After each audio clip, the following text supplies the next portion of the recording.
Hello दोस्तों, I hope आप सब अच्छे होंगे, अपनी तैयारी अच्छे से कर रहे होंगे। साथियों, हम लोग यूपी पीसीएस 2025 के लिए प्रैक्टिस सेट सॉल्व कर रहे हैं और अभी जो प्रैक्टिस सेट सॉल्व कराया जा रहा है संस्कृत आईएएस द्वारा पब्लिश किए गए टेस्ट सीरीज को हम लोग सॉल्व कर रहे हैं और इसमें जीएस और करंट अफेयर सेक्शन को कवर किया जाएगा। ठीक है, देखिए अभी एग्जाम के लिए 16-17 दिन बचे हैं। 16-17 दिन आप लोग अच्छे से मेहनत करिए और डीमोटिवेट बिल्कुल नहीं होना है। जो भी प्रैक्टिस सेट लगा रहे हैं, ठीक है, या फिर अपना जो रिवीजन कर रहे हैं वो आराम से पढ़ते रहिए। करंट अफेयर पे विशेष रूप से फोकस करिए। ठीक है, करंट अफेयर पे फोकस करिए। देखिए अब करंट अफेयर वाली सीरीज भी आज से शुरू कर दिया जाएगा, जिसमें मंथली जो करंट अफेयर है उसके जो एमसीक्यू हैं वो कराए जाएंगे। ठीक है, 100 क्वेश्चन या 150 क्वेश्चन के फॉर्म में कराए जाएंगे। जो इंपॉर्टेंट क्वेश्चन है उनको कराया जाएगा, जिससे कि करंट अफेयर वाला सेक्शन भी आप लोगों का तैयार होता रहे। ठीक है, और इसमें जो भी क्वेश्चन हम लोग सॉल्व करेंगे एग्जाम के पॉइंट ऑफ व्यू से आपके इंपॉर्टेंट है। बाकी इसके लिए एक अलग प्लेलिस्ट बना दिया गया है यूपी पीसीएस प्रीलिम्स 2025 के नाम से, जहाँ पे अब तक जितने भी प्रैक्टिस सेट कराए गए हैं सारे प्रैक्टिस सेट वहाँ पे आपको मिल जाएंगे।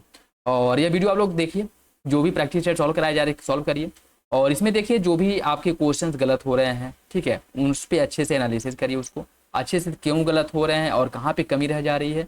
और बाकी मेरे आंसर बताने से पहले कोशिश किया करें कि आप लोग सारे आंसर बताया करें और सारे क्वेश्चन अटेम्प्ट करा करें और लास्ट में जरूर देख लिया करें कि कितने क्वेश्चन आप लोगों के सही हो रहे हैं और जो भी गलत हो रहे हैं उसमें सुधार करने की जरूरत है। ठीक है, और बाकी आपका जो प्रैक्टिस सेट है बाइलिंगुअल अर्थात हिंदी और इंग्लिश दोनों लैंग्वेज में रहने वाला है, तो जिस भी लैंग्वेज में आप लोग कंफर्टेबल हो प्रैक्टिस सेट को सॉल्व कर सकते हैं। ठीक, तो यह वीडियो आप लोगों के लिए इंपॉर्टेंट रहने वाला। बाकी अपना फीडबैक कमेंट बॉक्स में जरूर दे दिया करें और किसी भी क्वेश्चंस को लेकर के कोई डाउट हो, कन्फ्यूजन हो, कमेंट बॉक्स में कमेंट करके पूछ सकते हैं। और अगर मान लीजिए कोई क्वेश्चन ऐसा है, ठीक है, जैसे करंट से रिलेटेड बहुत से जो नवीन नियुक्तियां हुई रहती हैं वो अगर मान लीजिए चेंज हो गया, ठीक है, तो उसमें जो है जैसे किसी क्वेश्चन का अगर आंसर आप लोगों को लगता है कि हाँ ये गलत है, ठीक है, इसमें जो डाटा दिया गया है गलत है और आप लोगों को एग्जैक्ट उसका डाटा या फिर आंसर पता है, तो आप लोग कमेंट बॉक्स में कमेंट करके बता सकते हैं। बाकी अभी भी 16-17 दिन है, जो लोग पेड ग्रुप ज्वाइन करना चाहते हैं कर सकते हैं, जहाँ पर सारे आपको प्रैक्टिस सेट मिल जाएंगे। सब्जेक्टिव प्रैक्टिस सेट के साथ साथ फुल टेस्ट भी मिल जाएंगे, उसके साथ साथ करंट अफेयर प्रॉपर जो है वहाँ पे प्रोवाइड कराया गया है। और कल जो है उसमें एक और पीडीएफ भी प्रोवाइड कराया गया, जिसमें जो इंपॉर्टेंट करंट अफेयर हैं, एक साल की इंपॉर्टेंट करंट अफेयर, उसमें पूरा डिटेल 600-700 एमसीक्यू जो है ऑब्जेक्टिव क्वेश्चन है उस फॉर्म में प्रोवाइड कराया गया है और उसका डिटेल एनालिसिस भी उसमें करा गया है। ठीक है, तो वो सारे आपको वहाँ पे मिल जाएंगे। जो लोग ज्वाइन करना चाहते हैं कर सकते हैं और जो लोग नहीं ज्वाइन करना चाहते हैं यहाँ पे आप प्रैक्टिस सेट आराम से कर सकते हैं और अपना फीडबैक भी जरूर दे दिया करें। तो चलिए इसी के साथ वीडियो की शुरुआत करते हैं। क्वेश्चन नंबर फर्स्ट देखिए, उपराष्ट्रपति के पद पर निर्वाचन के लिए, उपराष्ट्रपति के पद पर निर्वाचन के लिए, उपराष्ट्रपति के पद पर जो आपका उपराष्ट्रपति के पद पर निर्वाचन के लिए राज्यसभा का सदस्य निर्वाचित होने की अर्हता होनी चाहिए। होना मतलब अनिवार्य है, होना अनिवार्य है। उपराष्ट्रपति निर्वाचन के लिए पात्र होता है। उपराष्ट्रपति पुनर्निर्वाचन के लिए पात्र होता है। आपको बताना है कौन सा विकल्प सही है। उपराष्ट्रपति के पद पर निर्वाचन के लिए राज्यसभा का सदस्य निर्वाचित होने की अर्हता होनी चाहिए और उपराष्ट्रपति पुनर्निर्वाचन का भी पात्र होता है। आपको बताना है कौन सा विकल्प इसके बारे में सही है। इसका जो सही आंसर है वो हो जाएगा आपका ऑप्शन बी। दोनों विकल्प सही है लेकिन आर एक ही व्याख्या नहीं करता, मतलब अलग अलग दोनों सही है। उपराष्ट्रपति के पद पर पहुंचने के लिए, इसे राज्यसभा के सदस्य होने के लिए, मतलब निर्वाचित होने के लिए जो योग्यता होती है, जो अर्हताएं होती हैं, वो उसके पास होनी चाहिए।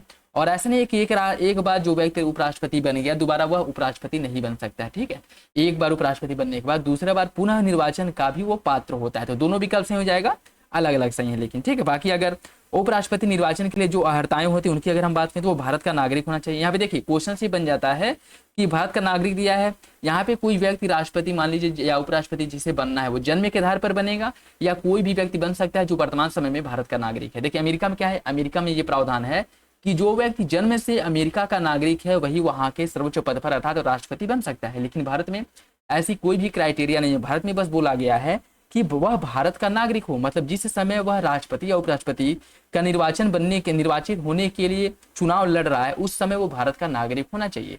जन्म के आधार पर भारत में इसकी वैलिडेशन नहीं दी गई है। ये क्वेश्चन बहुत से एग्जाम में पूछा भी गया है, तो इंपॉर्टेंट है, अगर क्वेश्चन यहाँ से बने तो याद रखिएगा। ठीक, दूसरा है इसकी जो आयु है, इसकी आयु की अगर मैं बात करूं तो वह जो है 35 वर्ष की आयु पूरी कर चुका हो, 35 वर्ष की आयु पूरी कर चुका हो।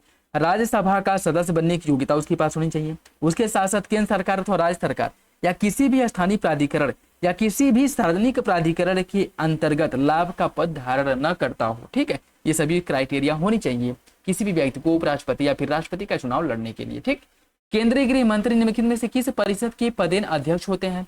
अंतरराज्यीय परिषद, क्षेत्रीय परिषद, भारतीय वैश्विक परिषद या फिर राष्ट्रीय विकास परिषद? कौन सा विकल्प इसमें से सही हो जाएगा? इसका जो सही आंसर है वो है आपका ऑप्शन सी। क्षेत्रीय परिषद की जो अध्यक्षता करी जाती है वो जो गृह मंत्री होते हैं उनके द्वारा की जाती है। ठीक है, क्षेत्रीय परिषद की जो अध्यक्षता की जाती है गृह मंत्री द्वारा की जाती है। ठीक, और यह जो है एक वैधानिक निकाय है। क्षेत्रीय परिषद की बात करें, यह एक वैधानिक निकाय है और इसे संसद द्वारा राज्य पुनर्गठन अधिनियम 1956 के द्वारा स्थापित किया गया था। और वर्तमान समय में 5 क्षेत्रीय परिषदें हैं। वर्तमान समय की बात करें तो इसमें 5 क्षेत्रीय परिषदें, और वो कौन कौन से हैं? उत्तरी, मध्य, पूर्वी, पश्चिमी और दक्षिण, यह 5 क्षेत्रीय परिषदें हैं। अध्यक्षता करी जाती है इसमें आपके जो गृह मंत्री हैं उनके द्वारा अध्यक्षता करी जाती है। ठीक है, बाकी राष्ट्रीय विकास परिषद की बात करें, राष्ट्रीय विकास परिषद की बात करें, इसका जो गठन किया गया था 1952 में प्रथम पंचवर्षीय योजना के अंतर्गत इसका गठन किया गया था। और इसकी जो अध्यक्षता करी जाती है वो प्रधानमंत्री द्वारा की जाती है। ठीक है, याद रखिएगा, इसकी अध्यक्षता प्रधानमंत्री द्वारा की जाती है। ठीक है, और जो आपका है अंतरराज्यीय परिषद, अंतरराज्यीय परिषद की बात करें, इसका भी जो अध्यक्ष होता है वो प्रधानमंत्री होता है। प्रधानमंत्री इसका अध्यक्ष होता है।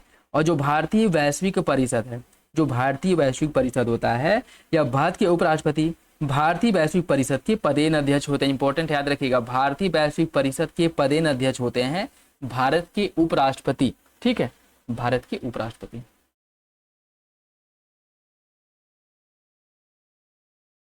भारत के उपराष्ट्रपति भारतीय वैश्विक परिषद के पदेन अध्यक्ष होते हैं। अंतरराज्यीय परिषद और राष्ट्रीय विकास परिषद के पदेन अध्यक्ष जो है प्रधानमंत्री होते हैं। और क्षेत्रीय परिषद के अध्यक्ष होते हैं आपके जो क्या कहते हैं, होम मिनिस्टर या फिर गृह मंत्री, वो होते हैं। ठीक है, तो सही आंसर इसका हो जाएगा। इसमें आपका क्षेत्रीय परिषद के बारे में पूछा है कि किसकी अध्यक्ष जो है केंद्रीय गृह मंत्री द्वारा की जाती है, वो आपकी क्षेत्रीय परिषद है। निम्नलिखित में से किस आधार पर नागरिकों के बीच विभेद किया जा सकता है? धर्म, मूल वंश, जन्म स्थान या फिर निवास? कौन सा विकल्प इसके बारे में सही है? कूट के हिसाब से कूट के हिसाब से नहीं, आपको बताना है कौन सा विकल्प इसका सही है। देखिए, इसका जो सही आंसर डी हो जाएगा। निम्नलिखित में से किस आधार पर नागरिकों के बीच विभेद किया जा सकता है? धर्म, मूल वंश और जन्म स्थान के आधार पर नहीं किया जा सकता, लेकिन निवास के आधार पर उनके बीच जो विभेद है वो किया जा सकता है। जैसे मान लीजिए किसी का जन्म ट्राइबल एरिया में होता है, कोई शहर में जन्म लेता है, तो दोनों के साथ समान व्यवहार बिल्कुल नहीं किया जाएगा। जितना जो है मतलब समझदार शहर का नागरिक है, ठीक है, वो उतना समझदार ये जो आदिवासी एरिया में पैदा हुआ बच्चा है या फिर से जो लोग हैं वो नहीं है। तो इन दोनों लोगों के साथ, इन दोनों के लिए जो योजनाएं होंगी या फिर से जो भी प्रावधान होगा उसका जो इम्प्लीमेंटेशन होगा उसके स्तर में विभेद किया जाएगा। और इनको हो सकता है कि वरीयता दी जाए और इनको कम वरीयता दी जाए, क्योंकि ये पहले से ही समाज की मुख्य धारा में है, जबकि इनको समाज की मुख्य धारा में लाना है। ठीक है, तो निवास के आधार पर इनके साथ जन्म जो विभेद है वो किया जा सकता है। ठीक है, सही आंसर इसका हो जाएगा आपका ऑप्शन बी, ऑप्शन डी हो जाएगा। भारतीय संविधान की प्रस्तावना में पंथ निरपेक्ष शब्द का निम्नलिखित में से किस संविधान संशोधन द्वारा अंतर स्थापित अर्थात जोड़ा गया था? इसे किस संविधान संशोधन द्वारा जोड़ा गया था? इसे 42वां संविधान संशोधन 1976 द्वारा, 42वां संविधान संशोधन 1976 द्वारा पंथ निरपेक्ष शब्द को जोड़ा गया था। ठीक है, याद रखिएगा। उसके साथ साथ इसमें आपका पंथ निरपेक्ष हो गया, अखंडता हो गया और समाजवादी, पंथ निरपेक्ष, अखंडता, ये 3 शब्द 42वें संविधान संशोधन द्वारा जोड़े गए थे। ठीक है, 1976 में हुआ था। 26वें संविधान संशोधन की बात करें तो इसका जो हुआ था 1971 में 26वां संविधान संशोधन करा गया था। और इसमें कहा गया था, क्या कहा गया था, जो प्रीवी पर्स है, जो राजाओं के लिए प्रीवी पर्स का प्रावधान करा गया था, उसे 26वें संविधान संशोधन द्वारा समाप्त हो गया था। ठीक है, इसे कर दिया गया था जो आपका प्रीवी पर्स है। ठीक है, प्रीवी पर्स है, इसे समाप्त कर दिया गया था 26वां संविधान संशोधन द्वारा। और प्रीवी पर्स होता क्या है, देखिए, जैसे बजट के माध्यम से जो राजा महाराजा होते थे, जो घराने, जब भारत का विलय क्या, जब भारत आजाद हुआ था और जो अन्य भारत में देसी रजवाड़े थे उनका भारत में जब विलय किया गया था, तो उनकी जो रजवाड़ा वगैरह है वो तो वैसे ही बनी रही, तो उनको जो है पेंशन दिया जाता था। और यह पेंशन बजट के माध्यम से एलोकेट किया जाता था इनको, कि इस राजा को इतना पेंशन जाएगा, इनको इतना पेंशन जाएगा। इसको समाप्त किया गया था 26वां संविधान संशोधन 1971 द्वारा। ठीक है, प्रीवी पर्स को। 44वें संविधान संशोधन की बात करें, यह हुआ था 1978 ईस्वी में 44वां संविधान संशोधन किया गया था। और इसके अंतर्गत जो 42वें संविधान संशोधन में बहुत से ऐसे काम किए गए थे, बहुत से ऐसे संविधान में बदलाव किए गए थे, उन सभी को ठीक किया गया था 44वें संविधान संशोधन द्वारा। जो आपका 52वां संविधान संशोधन है, यह किया गया था 1985 में। 1985 में 52वां संविधान संशोधन हुआ था और इसमें दल बदल विरोधी कानून लगाया गया था। ठीक है, दल बदल जो आपका विरोधी कानून है यह लाया गया था। ठीक, इसी के अंतर्गत। तो सही आंसर इसमें पूछा है पंथ निरपेक्ष, वो आपका भी हो जाएगा 42वां संविधान संशोधन। निम्नलिखित में से कौन सी समिति या फिर आयोग पंचायती राज व्यवस्था से संबंधित है? आलम सिंधवी समिति, धर आयोग, पीके थुंगन समिति और शाह आयोग। कौन सा विकल्प इसमें से सही है कि किस समिति का जो संबंध है पंचायती राज व्यवस्था से है? इसका सही आंसर क्या है? इसका सही आंसर हो जाएगा एलएम सिंधवी समिति पंचायती राज व्यवस्था से। इसका गठन कब किया गया था? एलएम सिंधवी समिति का गठन 1986 में हुआ था। 1986 में हुआ था। पीके थुंगन इस समिति का गठन 1988 में किया गया था। 1988 में किया गया था, ठीक है। और बाकी धर आयोग की हम बात करें अगर, तो धर आयोग जो है या भाषाई प्रांतों के गठन के लिए सुझाव देने के लिए धर आयोग का गठन किया गया था और 1948 में इसका गठन हुआ था, ठीक है। भाषाई आधार पर राज्यों के गठन से संबंधित सुझाव देने के लिए धर आयोग का गठन किया गया था। और शाह आयोग का जो गठन किया गया था, इसका जो गठन किया गया था आपातकाल में जो मौलिक अधिकारों का उल्लंघन किया गया था, ठीक है। आपातकाल में जो मौलिक अधिकारों का उल्लंघन हुआ था, उसके साथ साथ जो इंदिरा गांधी के समय जो आपातकाल लागू किया गया था, वो संविधान का अतिक्रमण करके जो आपातकाल लागू किया गया था, उसकी जांच के लिए शाह आयोग का गठन किया गया था। कब किया गया था? 1977 में किया गया था, याद रखिएगा, ठीक है। बाकी पंचायत से संबंधित है एलएम सिंधवी और थुंगन समिति। बाकी पंचायत से रिलेटेड अन्य जो समितियां हैं वो भी इंपॉर्टेंट है। उसमें अगर हम देखें तो बलवंत राय मेहता समिति का गठन किया गया था पहले,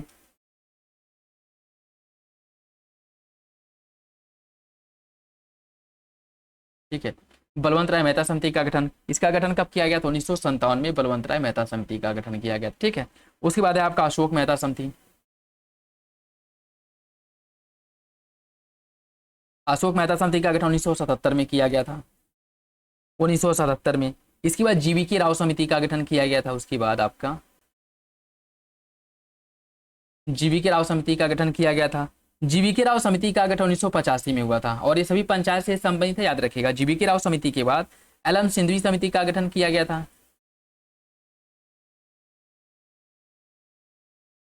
एलएम सिंधवी समिति का गठन कब किया गया था? इसका जो गठन है 1986 में किया गया था, एलएम सिंधवी समिति का गठन। फिर आपका थुंगन समिति का गठन किया गया था।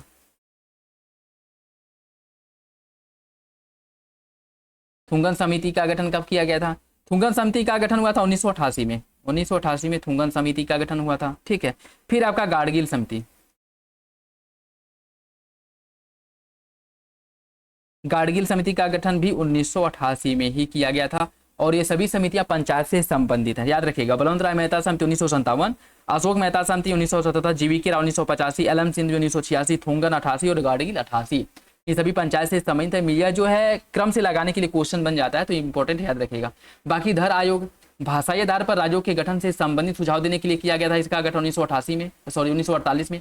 और शाह आयोग का गठन जो मौलिक अधिकार कह रहे हैं, इसमें जो आपातकाल जो संविधान का अतिक्रमण करके आपातकाल लागू किया गया था, लगाया गया था आपातकाल, उसकी जांच करने के लिए शाह आयोग का गठन किया गया था 1977 में। तो सही आंसर इसका ए हो जाएगा, ऑप्शन ए सही है। निम्नलिखित में से किस वाद में सर्वोच्च न्यायालय ने प्रस्तावना को संविधान का भाग माना था? किस वाद में सुप्रीम कोर्ट ने कहा कि प्रस्तावना संविधान का भाग है? इसका सही आंसर सी हो जाएगा केशवानंद भारतीवाद में।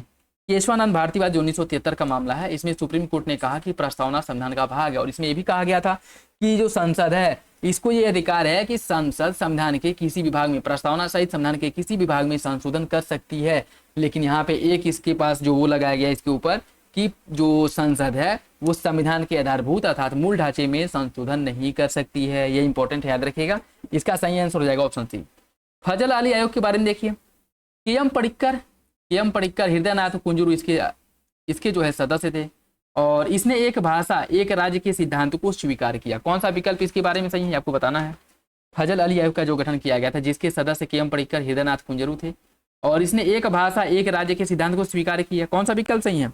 देखिए, इसका जो सही आंसर है वो हो जाएगा आपका ऑप्शन ए। पहला सही है कि फजल अली आयोग के सदस्यों की बात करें तो केएम पडिक्कर हृदयनाथ कुंजरू और फजल अली ये जो है इसके सदस्य थे और लेकिन इसने एक भाषा एक राज्य के सिद्धांत को स्वीकार नहीं किया था बल्कि नकार दिया था, ठीक है। तो याद रखिएगा, इसने जो है इसे खारिज कर दिया था। तो सही आंसर इसका हो जाएगा आपका ऑप्शन है। पहला सही है, दूसरा गलत हो जाएगा, दूसरा गलत है। निम्नलिखित में से कौन लोकसभा में विपक्ष के पहले नेता थे? लोकसभा में पहले विपक्ष के नेता कौन थे? लोकसभा में पहले विपक्ष के नेता थे राम सुभग सिंह। ऑप्शन ए हो जाएगा, ऑप्शन ए इसका सही हो जाएगा। और इनकी अगर मैं बात करूं, चौथा लोकसभा का जो चुनाव हुआ था 1969 से 1970 के बीच में, इन्हें विपक्ष के नेता के रूप में इनका चुनाव हुआ था, ठीक है, 1969 में, ठीक।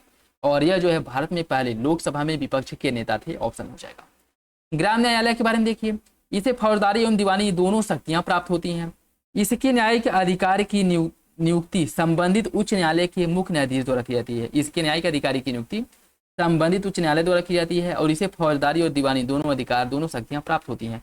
ग्राम न्यायालय के बारे में कौन सा विकल्प सही है? इसका सही आंसर ए हो जाएगा, पहला सही है, दूसरा गलत है, दूसरा गलत है। ग्राम पंचायत स्तर पर ग्राम न्यायालय की स्थापना पंचायत स्तर पर दीवानी और फौजदारी के समान होती है और यह जो अधिकतम किसी व्यक्ति को अगर 2 वर्ष की सजा देनी है उससे संबंधित मामले की सुनवाई ग्राम न्यायालय में की जा सकती है, याद रखिएगा, ठीक है। और इसे लागू कब किया गया था? इसकी जो स्थापना करी गई थी 2009 को ग्राम न्यायालय का कॉन्सेप्ट आया था, ये भी याद रखिएगा, इंपॉर्टेंट है, ठीक है। और 1946 में 114वां जो विधि आयोग था इसने अपनी रिपोर्ट प्रस्तुत की थी कि ग्राम न्यायालय की जो अवधारणा है इसे जो है लगाना चाहिए, मतलब शुरू करना चाहिए और सभी गांव में ग्राम न्यायालय की मतलब क्या करनी चाहिए, स्थापना करनी चाहिए। इन्होंने इसके यह सुझाव दिया था। बाकी ग्राम न्यायालय के संचालन के लिए राज्य सरकार हाईकोर्ट के परामर्श पर एक न्यायाधिकारी की नियुक्ति करती है और इसके साथ ही न्यायाधिकारी के वेतन भत्ते और उसकी सेवा से संबंधित जो नियम और शर्तें हैं यह भी प्रथम श्रेणी के जो मजिस्ट्रेट होते हैं उनके समान होती है। तो इन अधिकारी की जो नियुक्ति होती है यह उच्च न्यायालय नहीं करता है बल्कि जो आपका राज्य सरकार होती है, राज्य सरकार के द्वारा इनकी नियुक्ति की जाती है, ठीक है। तो पहला सही हो जाएगा, दूसरा गलत है। यह फौजदारी और दीवानी दोनों से संबंधित मामले की सुनवाई कर सकती है। अधिकतम 2 वर्ष की अगर सजा का प्रावधान किया गया हो या अधिकतम जो भी जुर्म किया गया उसमें अधिकतम 2 वर्ष तक सजा दी जा सकती है तो उस मामले की सुनवाई ग्राम न्यायालय में की जा सकती है, यह याद रखिएगा, इंपॉर्टेंट है। और इसे 2009 में इसे स्थापित किया गया था, बनाया गया था पहली बार। राष्ट्रीय अनुसूचित जाति आयोग के बारे में देखिए, यह एक संवैधानिक निकाय है, इसे दीवानी न्यायालय की शक्ति प्राप्त होती है। यह अपना प्रतिवेदन राष्ट्रपति को प्रस्तुत करता है। कौन सा विकल्प इसके बारे में सही है? इसका सही आंसर डी हो जाएगा, तीनों विकल्प सही है। राष्ट्रीय अनुसूचित जाति आयोग के बारे में तीनों विकल्प सही हो जाएगा, तीनों विकल्प सही हो जाएगा, ठीक है।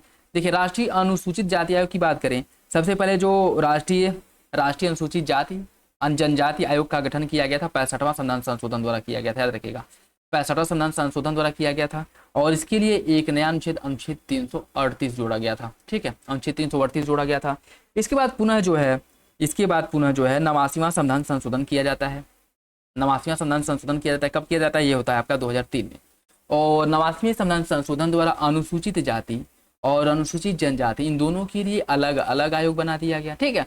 और एससी जो अनुसूचित जाति है इनके लिए अनुच्छेद 338 में इनके लिए प्रावधान किया गया और एसटी कम्युनिटी के लिए अनुच्छेद 338 ए में प्रावधान किया गया, ठीक है। और देखिए याद रखिएगा, इंपॉर्टेंट है, 65वां संविधान संशोधन द्वारा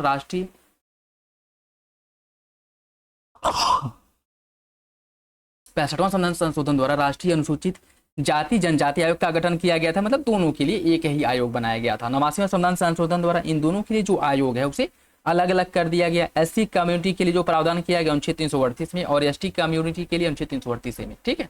और यह एक संवैधानिक निकाय है, बात बिल्कुल ठीक है। क्यों? क्योंकि देखिए अनुच्छेद में इसका उल्लेख किया गया, बिल्कुल। और इसे दीवानी न्यायालय की शक्ति भी प्राप्त होती है और यह अपनी रिपोर्ट जो है राष्ट्रपति को सौंपती है, ये बात भी ठीक है, सही आंसर डी हो जाएगा। भारतीय उच्च न्यायालय को उच्चतम न्यायालय के समान रिट जारी करने का अधिकार दिया गया है। उच्चतम न्यायालय का रिट क्षेत्र अधिकार या अधिकार क्षेत्र उच्च न्यायालय से अधिक व्यापक है। कौन सा विकल्प इसके बारे में सही आपको बताना है? इसका सही आंसर सी हो जाएगा, पहला आपका सही, दूसरा गलत है। उच्चतम न्यायालय का रिट क्षेत्र अधिकार उच्च न्यायालय से अधिक व्यापक नहीं है बल्कि उच्च न्यायालय से कम है, उच्च न्यायालय से कम है। जैसे सुप्रीम कोर्ट जो है यह केवल मौलिक अधिकारों के उल्लंघन की स्थिति में ही रिट जारी कर सकता है, जबकि हाई कोर्ट जो है यह मौलिक अधिकारों के साथ साथ अन्य मामलों में भी रिट जारी करने की जो शक्ति दी गई है वह हाई कोर्ट को दी गई है।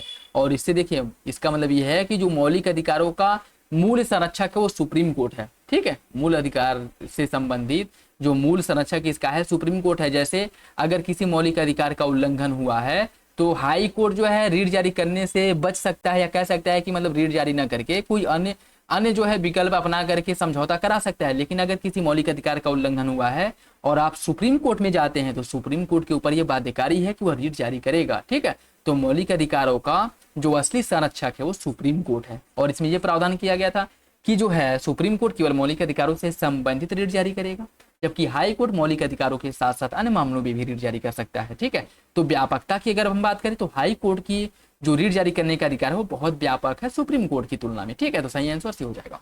निम्नलिखित में से किस विधि द्वारा सर्वोच्च न्यायालय में न्यायाधीशों की संख्या में वृद्धि की जा सकती है? किसके अंतर्गत सुप्रीम कोर्ट में न्यायाधीशों की संख्या में वृद्धि होती है? यह संविधान संशोधन के माध्यम से ऐसा करा जा सकता है। सही आंसर इसका हो जाएगा ऑप्शन बी, ऑप्शन बी इसका सही है, याद रखिएगा, ठीक है। दल बदल विरोधी अधिनियम के बारे में देखिए, इसके तहत सदस्यों की निर्भरता का निर्धारण सदन का पीठासीन अधिकारी करता है। पीठासीन अधिकारी के निर्णय की न्यायिक समीक्षा नहीं की जा सकती है। कौन सा विकल्प इसके बारे में सही है? इसका सही आंसर हो जाएगा पहला सही, दूसरा गलत है। देखिए, दल बदल विरोधी कानून के अंतर्गत जो सदस्यों की निर्भरता का निर्धारण है या पीठासीन अधिकारी अर्थात लोकसभा का अध्यक्ष करता है, ये बात बिल्कुल ठीक है। ठीक है, अगर लोकसभा में है तो लोकसभा का अध्यक्ष और राज्यसभा में तो राज्यसभा का सभापति, ये बात बिल्कुल ठीक है। लेकिन पीठासीन अधिकारी के निर्णय की न्यायिक समीक्षा नहीं की जा सकती है, गलत है। अगर मान लीजिए औचित जो है संविधान के अतिक्रमण करके या फिर से और इसे जो है जो उसके निर्भरता की गई है वो संविधान का अतिक्रमण किया गया है या फिर से नियमों की विरुद्ध है या मनमाने ढंग से करा गया है, तो इसके निर्णय की न्यायिक समीक्षा सुप्रीम कोर्ट या हाई कोर्ट कर सकता है। याद रखिएगा, इंपॉर्टेंट है। तो सही आंसर ये हो जाएगा, सही आंसर इसका हो जाएगा ऑप्शन ए। ठीक है, ऑप्शन ए सही है। निम्नलिखित संस्थाओं को उनके स्थापना के आधार पर क्रम में लगाना है। केंद्रीय सूचना आयोग, केंद्रीय सतर्कता आयोग, केंद्रीय अन्वेषण ब्यूरो और राष्ट्रीय अन्वेषण अभिकरण, इन सभी को क्रम से लगाना है। इन सभी को क्रम से लगाना है। केंद्रीय सूचना आयोग, केंद्रीय सूचना आयोग जो है, ठीक है, देखिए जो आपका सबसे स्टार्टिंग में देखिए क्या आ जाएगा, इसमें आ जाएगा आपका केंद्रीय अन्वेषण ब्यूरो। केंद्रीय अन्वेषण ब्यूरो इसका स्थापना 1963 में हुआ था। 1963 में केंद्रीय अन्वेषण ब्यूरो जो आपका सीबीआई है, और इसे दिल्ली विशेष पुलिस अधिष्ठान अधिनियम 1946 के तहत इसे विशेष मतलब शक्तियां प्रोवाइड कराई गई थी। ठीक है, उसके बाद आपका सीबीसी जो भ्रष्टाचार रोकने के लिए संथानम समिति के सुझाव पर 1964 में केंद्रीय सतर्कता आयोग सीबीसी इसका गठन किया गया था। 1964 में हुआ था। ठीक है, केंद्रीय सूचना आयोग की बात करें, केंद्रीय सूचना आयोग का गठन किया गया था 2005 में। 2005 में केंद्रीय सूचना आयोग का गठन किया गया था। राष्ट्रीय अन्वेषण अभिकरण संस्थान, इसका जो एनआईए है, इसका 2009 में किया गया था, जो मुंबई हमला हुआ था उसके बाद। ठीक है, याद रखिएगा, मुंबई हमले के बाद इसका क्या किया गया था, जो आतंकवाद विरोधी कानून प्रवर्तन एजेंसियां हैं उस रूप में इसका स्थापना हुआ था। तो सही आंसर इसका हो जाएगा 3, 2, 1, 4 ऑप्शन है इसका सही है। केंद्रीय सूचना आयोग का गठन किया गया था 2005 में। केंद्रीय सतर्कता आयोग सीबीएसई 1964 में। केंद्रीय अन्वेषण ब्यूरो सीबीआई 1963 में। राष्ट्रीय अन्वेषण अभिकरण या राष्ट्रीय अन्वेषण अभिकरण की बात करें 2009 में। सही आंसर हो जाएगा। कौन संविधान निर्माण के लिए गठित प्रारूप समिति की सदस्य नहीं थे? एन गोपालस्वामी अयंगर, अल्लादी कृष्ण स्वामी अय्यर, डॉक्टर राजेंद्र प्रसाद के मुंशी। इसका सही आंसर क्या? इसका सही आंसर सी हो जाएगा, डॉक्टर राजेंद्र प्रसाद इसके सदस्य नहीं थे। भारतीय संविधान के अनुच्छेद 102 के अंतर्गत देखिए, इसके अधीन किसी व्यक्ति को संसद का सदस्य चुने जाने के अयोग्य घोषित किया जा सकता है यदि वह भारत सरकार, राज्य सरकार के अधीन कोई लाभ का पद धारण करता हो, या फिर सक्षम न्यायालय द्वारा विकृतिचित घोषित किया गया हो, या फिर भारत का नागरिक न हो, या फिर संसदीय विधि द्वारा अयोग्य घोषित किया गया हो। कौन सा विकल्प इसके बारे में सही है? इसका जो सही आंसर हो आपका डी हो जाएगा। इन सभी मामलों में अगर कोई एक मामला कोई व्यक्ति मतलब पूरा करता है, या कह सकते हैं कि किसी के अंदर कोई एक दोष है इनमें से, ठीक है, तो वह जो है उसकी अयोग्यता घोषित करी जा सकती है। संविधान सभा के बारे में देखिए, इसका गठन प्रत्यक्ष निर्वाचन के आधार पर किया गया था। इसके कार्यों के निर्वहन हेतु विभिन्न समितियों का गठन किया गया था। संविधान सभा का गठन प्रत्यक्ष निर्वाचन द्वारा हुआ था और इसके कार्यों के निर्वहन के लिए विभिन्न समितियों का गठन किया गया था। कौन सा विकल्प इसके बारे में सही है? इसका जो सही आंसर भी हो जाएगा, दूसरा सही है लेकिन पहला गलत है। इस संविधान सभा का जो गठन है वो प्रत्यक्ष निर्वाचन द्वारा नहीं हुआ था। ठीक है, संविधान सभा जो है आंशिक रूप से चुनी हुई थी और आंशिक रूप से नामांकित की गई थी। ठीक है, इसके अलावा बहुत से ऐसे सदस्य थे जिनका चयन अप्रत्यक्ष रूप से प्रांतीय व्यवस्थापिकाओं द्वारा किया गया था। ठीक, तो पहला आपका गलत हो जाएगा, दूसरा सही है। न्यायालय द्वारा उत्प्रेषर रीट निम्नलिखित में से किस उद्देश्य के लिए जारी किया जाता है? देखिए, अभी कल जो है क्वेश्चन, कल जो प्रैक्टिस सेट कराया गया था उसमें पूरा बताएगा। उत्प्रेषण, अधिकार परीक्षा हो गया, ठीक है, प्रतिषेध हो गया, ये सभी रीट जो है कब जारी किया जाते हैं, किस परिस्थिति में जारी किया जाता है, ये आपको बताया गया था। बताइए, उत्प्रेषण रीट जो जारी किया जाता है न्यायालय द्वारा किस उद्देश्य के लिए जारी किया जाता है? उत्प्रेषण रीट जो जारी होता है अधीनस्थ न्यायालय में लंबित वाद या वरिष्ठ न्यायालय में प्रेषण। ऑप्शन है, अधीनस्थ न्यायालय में लंबित वाद का वरिष्ठ न्यायालय में प्रेषण। जैसे उत्प्रेषण रीट के अंतर्गत जो हाई कोर्ट है, वह हाई कोर्ट जो है यह अधीनस्थ न्यायालय में लंबित कोई मामला सीधे अपने पास मंगाकर सुन सकता है, और हाई कोर्ट में लंबित अगर कोई मामला है तो सुप्रीम कोर्ट उत्प्रेषण रीट के अंतर्गत इस मामले की सुनवाई अपने पास मंगा करके कर सकता है। ठीक है, तो सही आंसर इसका हो जाएगा ए, ऑप्शन ए। संविधान के अनुसार किसी राज्य की विधान परिषद में सदस्यों की अधिकतम संख्या कितनी हो सकती है? संविधान के अनुसार इसका सही आंसर क्या है? इसका जो सही आंसर है वो हो जाएगा आपका ऑप्शन बी, 200। ठीक है, अधिकतम जो है 200 हो सकती है। एक सेकेंड, देखिए ये 200 नहीं हो सकती। विधान परिषद की अगर हम बात करें तो 200 थोड़ी होगा, ये संबंधित विधान परिषद की 1/3। ठीक है, संबंधित विधान परिषद के 1/3, 200 कैसे हो जाएगा? विधान परिषद के सदस्यों की अधिकतम संख्या पूछ रहा है। अगर मान लीजिए विधानसभा में सदस्यों की संख्या जो है 400 है तो इसका 1/3 हो जाएगा। ठीक है, 300 है तो इसका 1/3 हो जाएगा। ठीक, तो विधानसभा में जितने सदस्य हैं उसका 1/3 विधान परिषद के सदस्यों की संख्या होती है, ठीक है। लेकिन विधान परिषद में जो न्यूनतम सदस्य हैं इनकी बात करी गई है। न्यूनतम सदस्य कितने होने चाहिए? 40 होने चाहिए, ठीक है। न्यूनतम 40 सदस्य होने चाहिए विधानसभा के सदस्यों का 1/3 और न्यूनतम 40 होने चाहिए, ठीक है। इसका निर्धारण किया गया है। तो इसका जो सही आंसर है आपका वो हो जाएगा डी। निम्नलिखित में से किस बात में सर्वोच्च न्यायालय ने आरक्षण की अधिकतम सीमा को 50% निर्धारित किया था? किस मामले में करा गया था? इसका जो सही आंसर आपका डी हो जाएगा। इंदिरा साहनीवाद में सुप्रीम कोर्ट ने कहा था कि आरक्षण जो है वो अधिकतम 20% होना चाहिए। आरक्षण अधिकतम 20% होना चाहिए, मतलब 20% का जो क्राइटेरिया उसे पूरा मतलब पार नहीं करना चाहिए, ठीक है। ऑप्शन डी हो जाएगा। वित्तीय आपातकाल के बारे में देखिए, इसकी उद्घोषणा के 2 माह के भीतर संसद द्वारा इसका अनुमोदन आवश्यक है। वित्तीय आपातकाल के बारे में बात की जा रही है। संसद द्वारा अनुमोदन के बाद इसे अनिश्चित काल तक जारी रखा जा सकता है। कौन सा विकल्प इसके बारे में सही है? इसका सही आंसर सी हो जाएगा। देखिए कल बताया गया था कि जो राष्ट्रीय आपातकाल होता है उसको छोड़ दिया जाए तो राष्ट्रपति शासन और वित्तीय आपातकाल के लिए जो अनुमोदन की आवश्यकता होती है उसके लिए जो समय सीमा है 2 महीना है। बाकी राष्ट्रीय आपातकाल के लिए समय कितना है? 1 महीना है, ये याद रखिएगा, इंपॉर्टेंट है। ऑप्शन सी हो जाएगा। लोकसभा अध्यक्ष अपना त्यागपत्र निम्नलिखित में से किसे सौंपता है?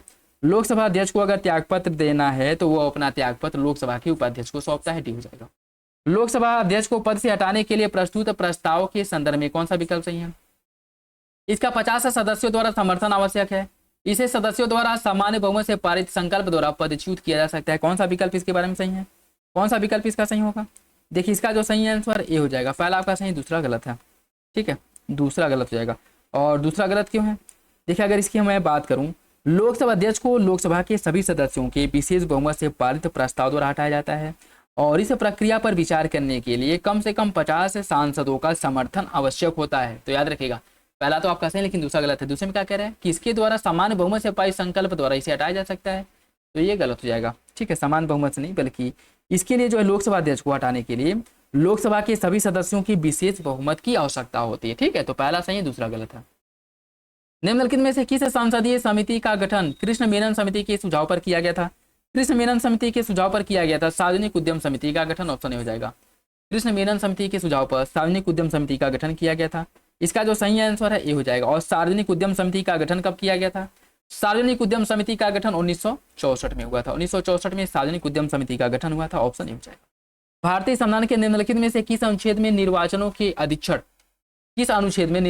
अधीक्षण निदेशन और नियंत्रण के लिए निर्वाचन आयोग का प्रावधान किया गया है? निर्वाचन आयोग का प्रावधान किस में किया गया है? अनुच्छेद 320, 324, 322 या फिर 326? इसका जो सही आंसर क्या होगा? इसका सही आंसर सी हो जाएगा। अनुच्छेद 324 में निर्वाचन आयोग के बारे में, निर्वाचन आयोग के अधीक्षण, निदेशन और नियंत्रण के बारे में उल्लेख किया गया है। ऑप्शन सी इसका सही हो जाएगा, ठीक है। ऑप्शन सी इसका सही है। भारतीय संविधान की प्रस्तावना में निम्नलिखित में से किस स्वतंत्रता का उल्लेख नहीं किया गया? धर्म की स्वतंत्रता, प्रतिष्ठा की स्वतंत्रता, अभिव्यक्ति की स्वतंत्रता, विश्वास की स्वतंत्रता, किसकी स्वतंत्रता का उल्लेख प्रस्तावना में नहीं किया गया है? इसका जो सही आंसर है प्रतिष्ठा की स्वतंत्रता का कोई उल्लेख नहीं मिलता है, ठीक है।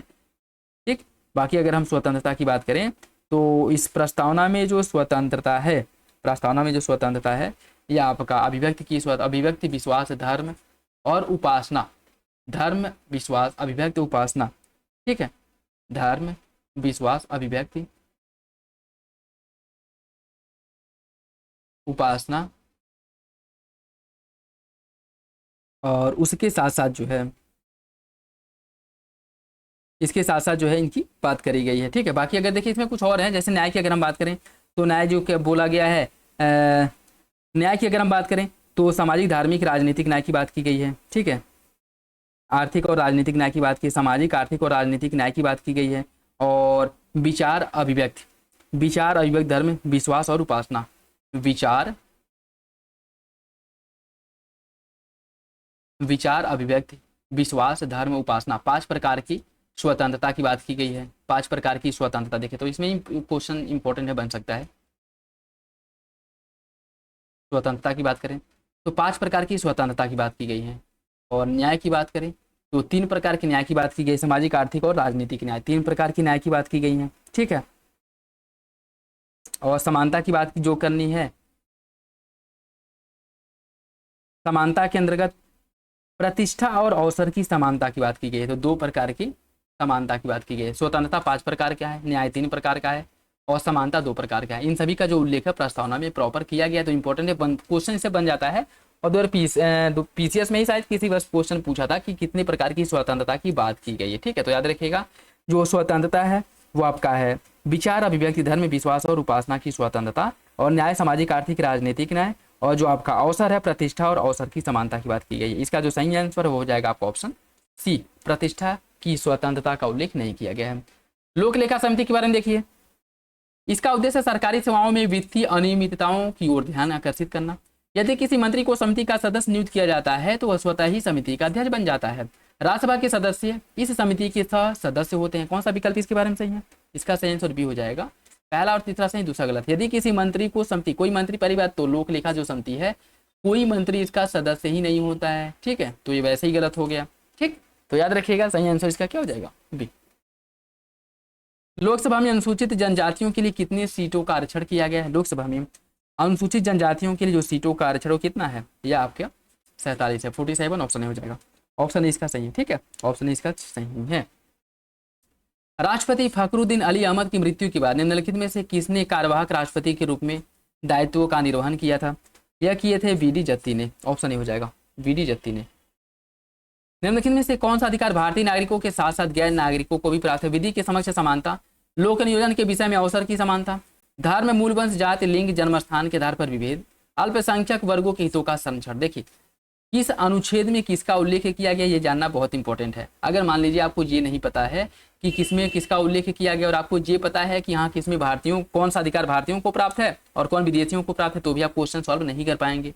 जैसे आपको अगर ये पता रहे कि अनुच्छेद 15, 16, 19, 29 और 30 ये ऐसे मौलिक अधिकार हैं जो केवल भारतीय नागरिकों को प्राप्त है, और किस अनुच्छेद में किसका उल्लेख किया गया है आपको पता नहीं है तो आप क्वेश्चन सॉल्व नहीं कर पाएंगे। तो किसमें किसका उल्लेख किया गया है ये भी इंपॉर्टेंट है। ठीक है, तो इसमें क्या कह रहे हैं कि कौन से ऐसे अधिकार है जो भारतीयों के साथ साथ गैर नागरिकों को भी प्राप्त है। वो मौलिक अधिकार है आपका विधि के समक्ष समता, अर्थात जिसका उल्लेख अनुच्छेद 14 में किया गया। ठीक है, अनुच्छेद 14 में भारतीयों के साथ साथ जो गैर नागरिक हैं उनको भी प्राप्त है। बाकी लोक नियोजन में अवसर की समानता अनुच्छेद 16, धर्म, मूल वंश, जाति, लिंग, जन्मस्थान के आधार पर विभेद अनुच्छेद 15, और अल्पसंख्यक वर्गों के हितों का संरक्षण अनुच्छेद 29। ये सभी जो है किसके अंतर्गत आ जाएंगे? ये केवल ऐसे मौलिक अधिकार है जो केवल भारतीयों को प्राप्त है। सही आंसर हो जाएगा।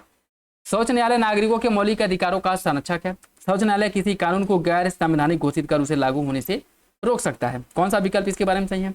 इसका सही आंसर हो जाएगा, दोनों सही और आरे की सही व्याख्या करता है। ठीक है, जैसे मान लीजिए कोई कानून है जो मौलिक अधिकार का उल्लंघन कर रहा है तो सर्वोच्च न्यायालय इस कानून को नल एंड वाइल्ड करार दे सकता है। ठीक है, उसको गैर संवैधानिक घोषित कर सकता है जिससे वो कानून लागू होने से क्या हो जाएगा? बच जाएगा। ऑप्शन ए हो जाएगा। निम्नलिखित में से किस संविधान संशोधन द्वारा लोकसभा और राज्यसभा विधानसभाओं में स्थानों को 2026 तक यथावत रखने का निर्णय लिया गया था? किस संविधान संशोधन द्वारा यह करा गया था? इसका सही आंसर हो जाएगा ऑप्शन ए। 84वां संविधान संशोधन द्वारा यह प्रावधान किया गया था कि लोकसभा और राज्य विधानसभाओं में जो सीटें हैं वो 2026 तक जो 2001 की जनगणना है उसके माध्यम से 2001 की जो जनगणना है उसके अकॉर्डिंग आवंटित करी जाएंगी। ठीक है, तो 2026 तक जो सीटें इसी तरह बनी रहेंगी। 2026 में जो नया आपका जनगणना होगा उसके बाद जो है सीटों का बदलाव होगा। ठीक है, ऑप्शन ए हो जाएगा। 84वां संविधान संशोधन द्वारा यह प्रावधान किया गया था।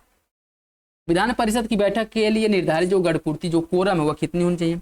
विधान परिषद की बैठक के लिए जो गढ़पूर्ति अर्थात कोरम है वह कम से कम 10 सदस्य या कुल सदस्य संख्या का 10वां हिस्सा जो भी हो, या अगर सदस्य फुलफिल करते हैं तो इसकी बैठक होगी, नहीं तो नहीं होगी। ऑप्शन ए हो जाएगा। भारतीय संविधान के निम्नलिखित में से किस खंड के अंतर्गत गायों, बछड़ों तथा अन्य दुधारू वाहकों जो पशु हैं इनके वध का निषेध किया गया है? किसके अंतर्गत किया गया है? राज्य के नीति निर्देशक तत्व के अंतर्गत आएगा। ठीक है, राज्य के नीति निर्देशक तत्व के अंतर्गत आएगा। और इसका उल्लेख किसमें किया गया है? देखिए इसकी अगर हम बात करें, इसका जो उल्लेख आपको मिलेगा गाय, बछड़ा, अन्य दुधारू पशुओं के वध का जो निषेध किया गया है इसका उल्लेख किया गया अनुच्छेद 48 में।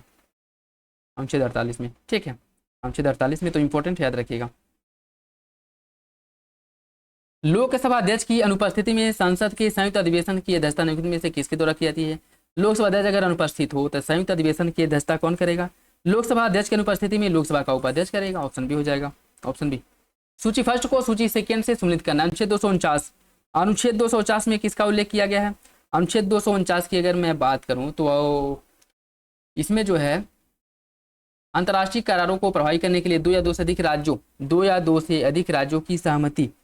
इसमें जो है राज्य क्या दिया है, देखिए राष्ट्रीय हित में राज्य सूची के विषय पर विधि बनाने की जो शक्ति दी गई है, ठीक है, उसका उल्लेख किया गया अनुच्छेद 249 में। ठीक, राज्य सूची के विषय से संबंधित राष्ट्रीय हित में कानून बनाने की जो शक्ति है वो संसद को दी गई और इसका उल्लेख 249 में किया गया है। 250 की बात करें, आपातकाल की उद्घोषणा के समय राज्य सूची के विषय पर संसद कानून बना सकता है। ठीक है, इसका उल्लेख 250 में है। अनुच्छेद 252 में दो या दो से अधिक राज्य अगर निवेदन करते हैं कि संसद राज्य सूची के विषय पर कानून बनाए तो वो कानून बनाया जा सकता है संसद द्वारा, और यह कानून जो है उन राज्यों के ऊपर बाध्यकारी होता है जिन्होंने इसकी सिफारिश की है। तो दो या दो से अधिक राज्य अगर सहमति बनाते हैं तो अनुच्छेद 252 के अंतर्गत कानून बना सकता है। और अंतर्राष्ट्रीय मान लीजिए कोई समझौता है, कोई करार है, उसको लागू करने के लिए संसद राज्य सूची के विषय पर कानून बना सकता है। इसका उल्लेख किया गया 253 में। ठीक है, तो इसका जो सही आंसर है वो हो जाएगा आपका ऑप्शन 1, 2, 4, 3 ऑप्शन से हो जाएगा। ठीक है, 1, 2, 4, 3। संविधान में निम्नलिखित में से किस अनुच्छेद के अंतर्गत वार्षिक वित्तीय विवरण का उल्लेख किया गया है? वार्षिक वित्तीय विवरण का जो उल्लेख आपको मिलेगा यह संविधान के अनुच्छेद 112 में मिलेगा, ऑप्शन बी। राज्यसभा के बारे में देखिए, इसका कार्यकाल 6 वर्ष का होता है। राज्यसभा का कार्यकाल 6 वर्ष का होता है। इसके सदस्यों का निर्वाचन अप्रत्यक्ष विधि के द्वारा होता है। इसमें राज्यों को समान प्रतिनिधित्व दिया गया है और इसके सदस्य प्राक्कलन समिति में नहीं चुने जाते हैं। कौन सा विकल्प, इसमें आपको बताना है कौन सा विकल्प सही है। कूट के हिसाब से सही आंसर का चयन करना है। देखिए इसका जो सही आंसर है, इसके सदस्यों का निर्वाचन अप्रत्यक्ष विधि द्वारा होता है, बात बिल्कुल ठीक है। और इसके सदस्य प्राक्कलन समिति में नहीं चुने जाते, बात भी ठीक है।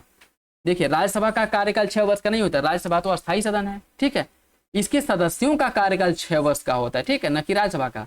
तो क्वेश्चन आप लोग बहुत बारीकी से पढ़ा करें। ठीक है, क्योंकि ऐसा भी होता है कि क्वेश्चन जल्दी जल्दी पढ़ने की वजह से गलत हो जाते हैं। ठीक है, तो एग्जामिनेशन हॉल में अपने आप को शांत रखें और क्वेश्चन को आराम से पढ़ें। क्वेश्चन आप अच्छा एग्जाम में अच्छा करके आएंगे। ठीक है, और इसमें देखिए इसके सदस्य प्राक्कलन समिति में नहीं चुने जाते, बिल्कुल सही है। प्राक्कलन समिति में जो सदस्य होते हैं वो सभी सदस्य लोकसभा से आते हैं। ठीक है, सभी सदस्य जो होते हैं लोकसभा से आते हैं, तो ये बात बिल्कुल ठीक है।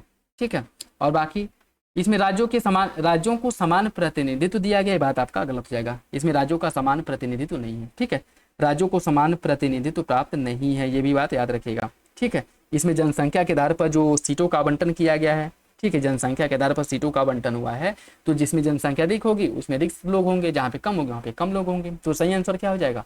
इसका जो सही आंसर 2 और 4 हो जाएगा, बी। निम्नलिखित उम्मीदों पर विचार कीजिए।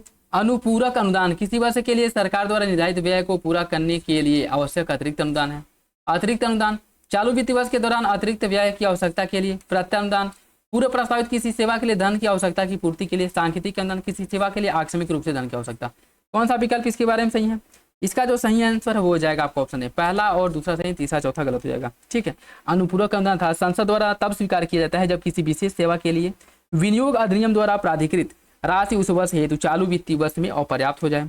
और अतिरिक्त अनुदान यह तब दिया जाता है जब उस वर्ष हेतु बजट में किसी नई सेवा के संबंध में कोई व्यय परिकल्पना, मतलब किसी व्यय की बात न किया गया हो और आकस्मिक खर्च करना हो। जैसे मान लीजिए कोरोना के बाद जो है क्या किया गया था, धन का आवंटन किया गया था, तो ये क्या है, ये आपका अतिरिक्त अनुदान ही है। ठीक है, क्योंकि इसका कोई उल्लेख तो किया नहीं गया था, किसी को पता नहीं थी कि ऐसी महामारी आ जाएगी, लेकिन आने के बाद जो है अब आ गया तो उससे निपटना है, निपटने के लिए धन की आवश्यकता होगी। ठीक है, बाकी जो आपका प्रत्यानुदान है, जब किसी सेवा या मद के लिए जो आकस्मिक रूप से धन की आवश्यकता होती है, तुरंत सहायता आवश्यकता होती है, तो उसके लिए प्रत्यानुदान रखा जाता है। ठीक है, और सांकेतिक अनुदान की बात करें, यह अनुदान तब रखा जाता है जब पहले से प्रस्तावित किसी सेवा की अतिरिक्त सेवा के लिए धन की आवश्यकता होती है, तब उसके लिए सांकेतिक अनुदान क्या किया जाता है, मांग की जाती है सांकेतिक अनुदान। ठीक, तो ये इसका सही हो जाएगा।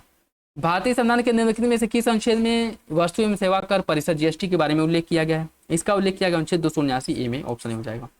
विश्व प्रेस स्वतंत्रता सूचकांक 2025 में भारत की रैंकिंग क्या है? विश्व प्रेस स्वतंत्रता सूचकांक में भारत 151वें नंबर पे, ऑप्शन से हो जाएगा। ऑप्शन इसका सही, इंपॉर्टेंट है, याद रखिएगा। ठीक है, और इसमें अगर मैं बात करूं पिछले वर्ष की तुलना में भारत की रैंकिंग में सुधार हुआ है, तो इसलिए इंपॉर्टेंट क्वेश्चन बन सकता है। 2024 की अगर मैं बात करूं, 2024 में भारत की रैंकिंग कितनी थी? 2024 में भारत 159वें नंबर पे था। ठीक है, और अभी 191वें नंबर पे, 8 अंकों का सुधार हुआ है।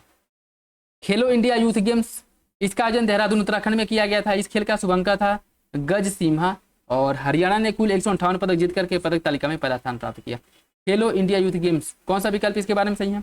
इसका जो सही आंसर बी हो जाएगा। दूसरा सही, पहला तीसरा, इसमें सही पूछा है ना, तो दूसरा सही हो जाएगा, पहला तीसरा गलत है। इसका आयोजन कहाँ पे किया गया था? खेलो इंडिया यूथ गेम्स का जो आयोजन है यह 7वां संस्करण था और इसका जो आयोजन है बिहार में किया गया था। ठीक है, बिहार के राजगीर में किया गया था। तो पहला आपका गलत हो जाएगा, पहला गलत हो जाएगा। और इसमें अगर मैं बात करूं, इसमें सबसे अधिक इस खेलो इंडिया प्रथम तालिका की अगर हम बात करें तो उसमें पहले नंबर पे महाराष्ट्र था। महाराष्ट्र खेलो इंडिया यूथ गेम्स में महाराष्ट्र पहले नंबर पे था और जो आपका हरियाणा है दूसरे नंबर पे था। हरियाणा दूसरे नंबर पे था। ठीक है, हरियाणा इसमें दूसरे नंबर पे था। ठीक, तो पहला और तीसरा गलत हो जाएगा, दूसरा सही है। समाचारों में रहा पेडेमिक एग्रीमेंट क्या है? यह जो एग्रीमेंट है विश्व स्वास्थ्य संगठन से संबंधित है। सही आंसर इसका हो जाएगा ऑप्शन सी। भारत के 86वें ग्रैंड मास्टर कौन बने हैं? भारत के 86वें ग्रैंड मास्टर हैं Shrihari LR. Shrihari LR, option D हो जाएगा। समाचारों में रहा सुधीरमन कप निम्नलिखित में से किस खेल से संबंधित है? सुधीरमन कप जो है इसका संबंध बैडमिंटन से, ऑप्शन ए हो जाएगा। सुधीरमन कप का संबंध बैडमिंटन से है। रक्षा प्रणाली सुदर्शन चक्र किससे संबंधित है? रक्षा प्रणाली सुदर्शन चक्र जो है यह वायुसेना की निगरानी प्रणाली है जिसे सुदर्शन चक्र नाम दिया गया, ऑप्शन बी हो जाएगा। निम्नलिखित में से किसे 267वां पोप नियुक्त किया गया है? 267वां पोप नियुक्त किया गया है रॉबर्ट प्रीवोस्ट को। रॉबर्ट प्रीवोस्ट को, ऑप्शन ए हो जाएगा, रॉबर्ट प्रीवोस्ट। ग्रीन नोबेल पुरस्कार के रूप में निम्नलिखित में से किस पुरस्कार को जाना जाता है? किसको ग्रीन नोबेल पुरस्कार कहा जाता है? ग्रीन नोबेल पुरस्कार कहा जाता है गोल्डमैन पर्यावरण पुरस्कार को, ऑप्शन डी हो जाएगा। गोल्डमैन पर्यावरण पुरस्कार को कहा जाता है और 2025 का गोल्डमैन पर्यावरण पुरस्कार 21 अप्रैल को दिया गया है और इसके अंतर्गत निम्नलिखित लोगों को यह पुरस्कार दिया गया, जैसे शेमिया गर्बी ट्यूनिसिया के हैं, बटमुख लुबसंदस मंगोलिया, बेसजाना गुरी और ओल्सिनिका, कार्लोस मार्लो, लारेन एलन और मारी लूज, इन लोगों को 2025 के ग्रीन नोबेल अर्थात जो आपका गोल्डमैन पर्यावरण पुरस्कार है इससे सम्मानित किया गया है। सही आंसर डी हो जाएगा। ग्लोबल विंड एनर्जी रिपोर्ट 2025 के अनुसार भारत को पवन ऊर्जा की स्थापित क्षमता के मामले में कौन सा स्थान प्राप्त है? पवन ऊर्जा स्थापित क्षमता के मामले में भारत किस नंबर पे है? पवन ऊर्जा स्थापित क्षमता के मामले में भारत चौथे नंबर पे है। ठीक है, पवन ऊर्जा स्थापित क्षमता के मामले में भारत चौथे नंबर है। किसके बाद? चीन, अमेरिका और जर्मनी के बाद भारत चौथे नंबर पे आता है। ठीक है, चीन, अमेरिका और जर्मनी के बाद भारत आता है चौथे नंबर पे। भारत रत्न पुरस्कार 2025 निम्नलिखित में से कितने सांसदों को सम्मानित किया गया है? संसद रत्न पुरस्कार 2025 से, संसद रत्न पुरस्कार 2025 से कितने सांसदों को सम्मानित किया गया है? देखिए, जो पुरस्कार दिया गया टोटल 17 लोगों को दिया गया, ऑप्शन सी हो जाएगा। ठीक है, 17 सांसदों को दिया गया है। इसमें क्वेश्चन बन सकता है कि उत्तर प्रदेश से कितने लोगों को यह पुरस्कार प्राप्त हुआ है। ठीक है, उत्तर प्रदेश से अगर मैं बात करूं तो उत्तर प्रदेश से 2 लोगों को दिया गया और ये 2 लोग कौन कौन से हैं? रवि किशन है और प्रवीण पटेल हैं। ठीक है, उत्तर प्रदेश से हैं रवि किशन और प्रवीण पटेल। ठीक है, टोटल 17 लोगों को दिया गया जिसमें से 2 लोग उत्तर प्रदेश से हैं। भारतीय संविधान के निम्नलिखित में से किस उपबंध में संशोधन के लिए विशेष बहुमत का प्रयोग किया जाता है? देखिए, विशेष बहुमत की जो आवश्यकता होती है यह होता है राज्यों के नीति निर्देशक तत्वों में अगर परिवर्तन करना है तो उसके लिए विशेष बहुमत की आवश्यकता होगी। ठीक है, बाकी राष्ट्रपति के निर्वाचन से संबंधित कोई मामला हो, राजभाषा या फिर 5वीं अनुसूची से संबंधित कोई मामला हो, ठीक है, तो इसके लिए अगर मैं बात करूं जो आपका विशेष बहुमत का प्रावधान वो नहीं किया गया। ठीक है, ठीक, तो याद रखिएगा सही आंसर इसका जो हो वो हो जाएगा आपका ऑप्शन सी हो जाएगा। ठीक है, ऑप्शन सी हो जाएगा।